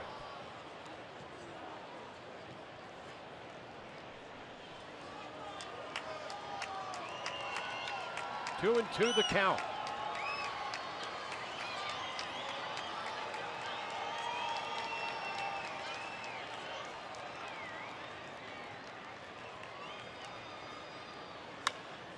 Little tapper through the right side. That's wide open. Beckham will score. A run batted in for Logan Forsythe, and the Rays pick up their 11th run. It's 11-3. Boy, it is absolutely amazing how many times we see that shift get beat. Again and again and again. Logan Forsythe, a great job there. Down in the count, change up down and away, and he just pokes it that way. The thing is all you got to do is make contact. There's nobody there. I mean, unless Dan Iasanya decides to make a play, that ball's going to be into right field for a base hit. That's what happened. Rays added their lead. Walt Weiss comes to the mound to make the pitching change. Brandon Guyer due up, and we'll be back in a moment.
A 5-hit day, 5 for 5, which matches a club record 5 hits in a game.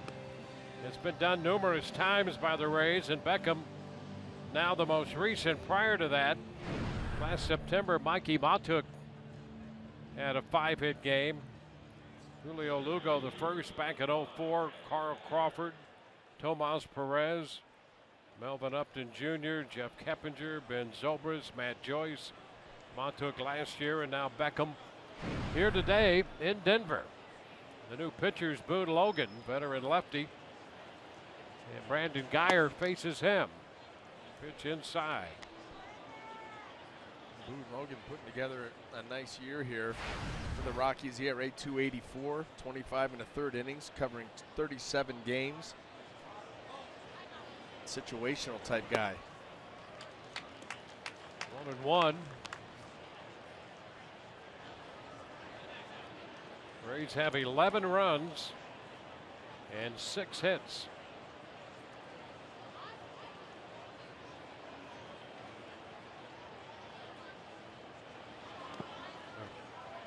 Uh, 11 runs, 16 hits, 1 error, 3-7-1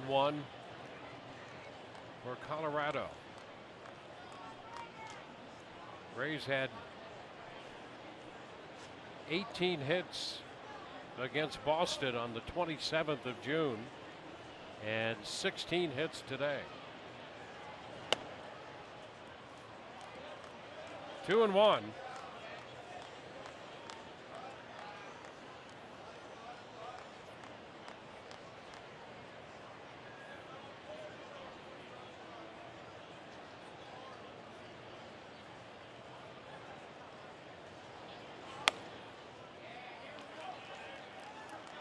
Logan, the 6th pitcher of the game, has just walked Guyer, pushing Forsythe up to second. Rays have a run home here in the 9th to make it 11-3. And Evan Longoria will get another shot. He has a run batted in. A pair of 2 base hits, a double in the first, driving in a run, a double in the third, and he scored a run.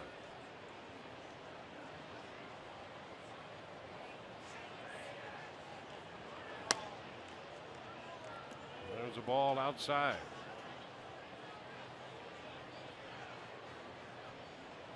So Forsythe with a run batted in, Longoria with 1, Pierce 2, Souza Jr. 2, Beckham a couple. 1 run scored on a wild pitch, 2 more runs scored on an error. And a 2-0 count to Longoria. And a career day for Beckham with a 5 for 5, 2 RBIs, and a run scored. Ground ball short. Story goes the short way to LeMahieu, and that retires the side. But the Rays add a run. Tim Beckham opened the inning with a double, his 5th hit of the day, and Logan Forsythe got him home. It's 11-3 Tampa Bay.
Lead this game going into the bottom of the 9th inning. Rays move on to Oakland. Next telecast will be Friday. Jake Odorizzi will go to the Hill for the Rays. The coverage begins at 9:30 on Fox Sports Sun as Odorizzi will be out to try to even his record. Here in Denver, Henny Romero enters the game for the Rays. His first pitch is a fastball, ball 1. Jolie Walters, the catcher, leads it off. Then the center fielder, Brandon Barnes, next.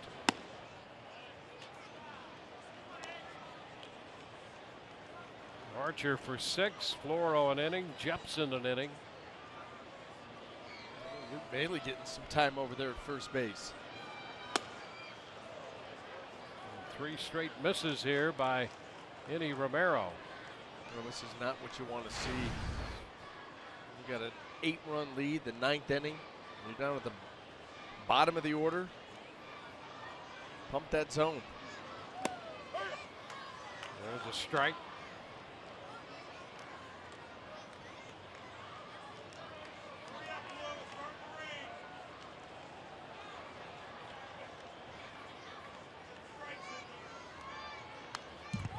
Foul back and the count is full.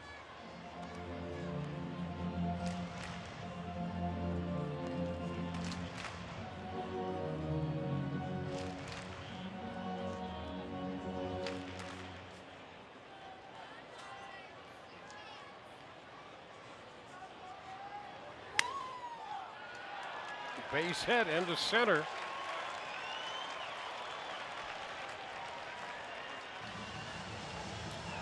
It's hit number 8 given up by Rays pitching.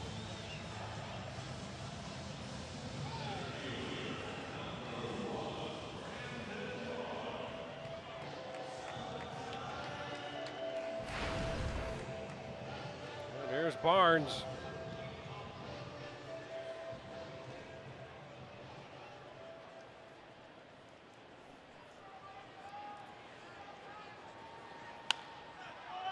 And he skies one on the infield. That's Forsythe from second making the catch, and that's the first out. Henny Romero, the one thing that he brings, if he can bring strike throwing ability, an absolute devastating fastball, smooth, really good velocity, at times a very good slider.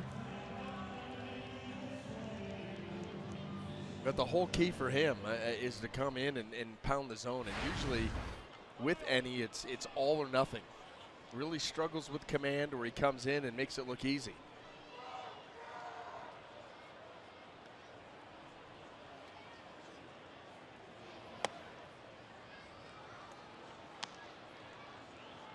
One ball, no strikes. Ryan Rayburn pinch hitting now.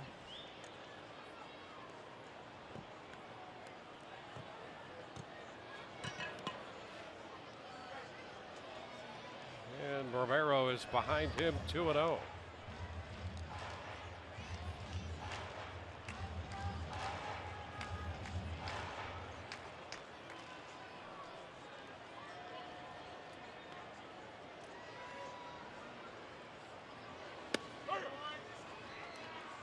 Two and one.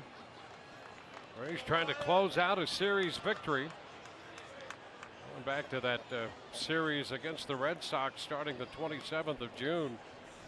That was that 13-7 game when the Rays opened the series with a win, and Blake Snell got his first big league win. Then they lost the middle game and won the last game of that series 4-0. A combination shutout by Moore, Ramirez, and Cedeno, 4-0 to win that series, 2-1. And now the walk to Rayburn. So 2 men on with 1 out. TJ LeMahieu will be the hitter.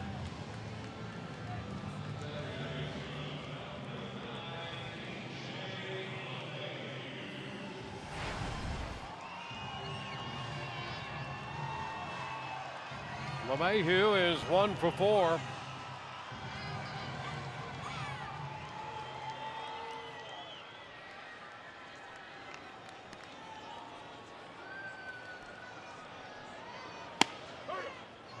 Romero finds the zone. There's a strike.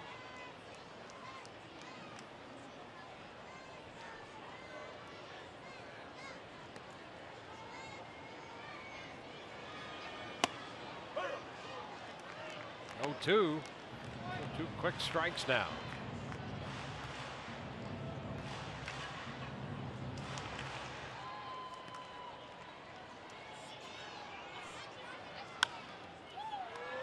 Popper short right. Souza Jr. is there, makes the catch. That's the second out. The Rays an out away from closing out a series win on the road here in Denver over the Colorado Rockies.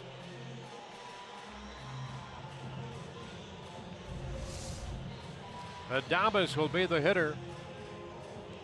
Controlled slide at the end. Souza Jr. coming in on that pop-up. That's the guy you want making that play.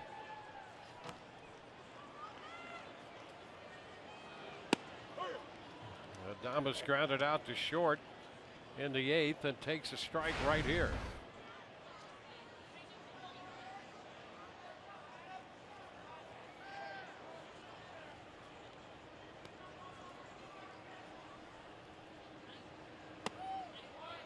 Cut the miss, 0-2.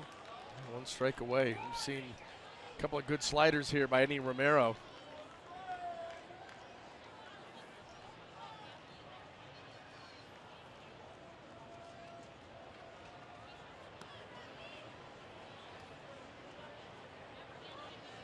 And a cut and a miss will end it on the strikeout.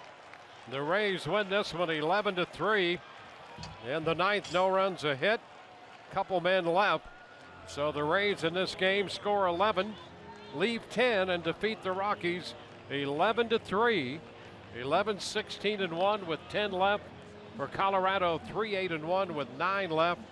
And Chris Archer gets the win, snapping a 6-game losing streak for Archer. His record now 5-13. De La Rosa, the losing pitcher, his record drops to 6-7 as the Rays take a series victory for the first time since winning 2 out of 3 from Boston back on June the 27th, 28th, and 29th. 31,456 on hand. And the Rays are winners, scoring 21 runs in the last 2 to leave town taking 2 out of 3. So a great start to this 9-game road trip out west for the Rays. They'll have 4 in Oakland and then 2 against the Dodgers at Dodger Stadium before getting back home. That'll be against the Yankees when the Rays are back home on the 29th of July. That'll be a Friday night. A big day for Tim Beckham. Todd standing by with the Rays infielder right now. No doubt about it, Dwayne. Tim, first of all, before we talk about your day, how about this team getting a series victory? It's been a long time coming for you guys. Oh, yeah, man. It's great momentum to get 2 wins, come in and get 2 wins, take the series. And we talked about it in the locker room earlier today. And, I mean, we're down.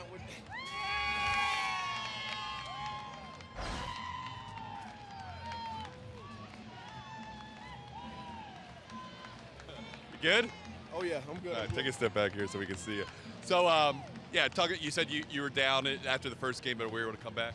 Oh, yeah, we were down after the first game, able to come back and haven't been having the season we wanted to and know that we're capable of. But we're not gonna give in. We're gonna continue to come out every night and try to win the ball game every night. Your first trip here to Denver, what are guys talking about during BP, first night in? I mean, it's a whole different place, isn't it?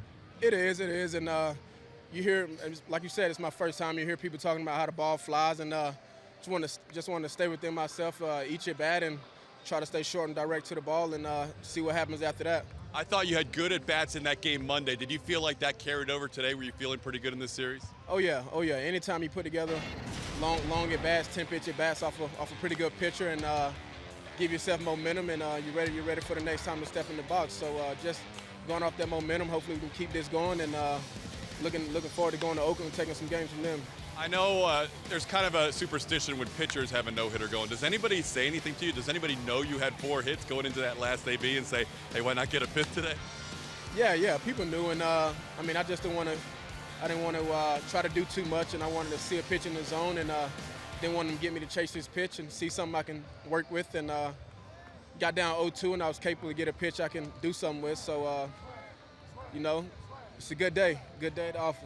Final question, then I'll let you go celebrate with the group. Chris Archer, last couple starts, have you seen more of the flashes that we saw last year?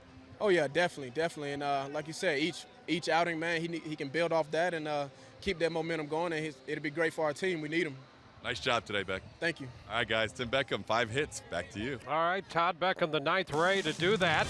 A 5-for-5 day, and the Rays win this one 11-3. Take 2 out of 3 from the Colorado Rockies to begin this road trip. For Ryan Anderson and Todd Callis, Dwayne Stats, hope you've enjoyed the telecast. Rays winners.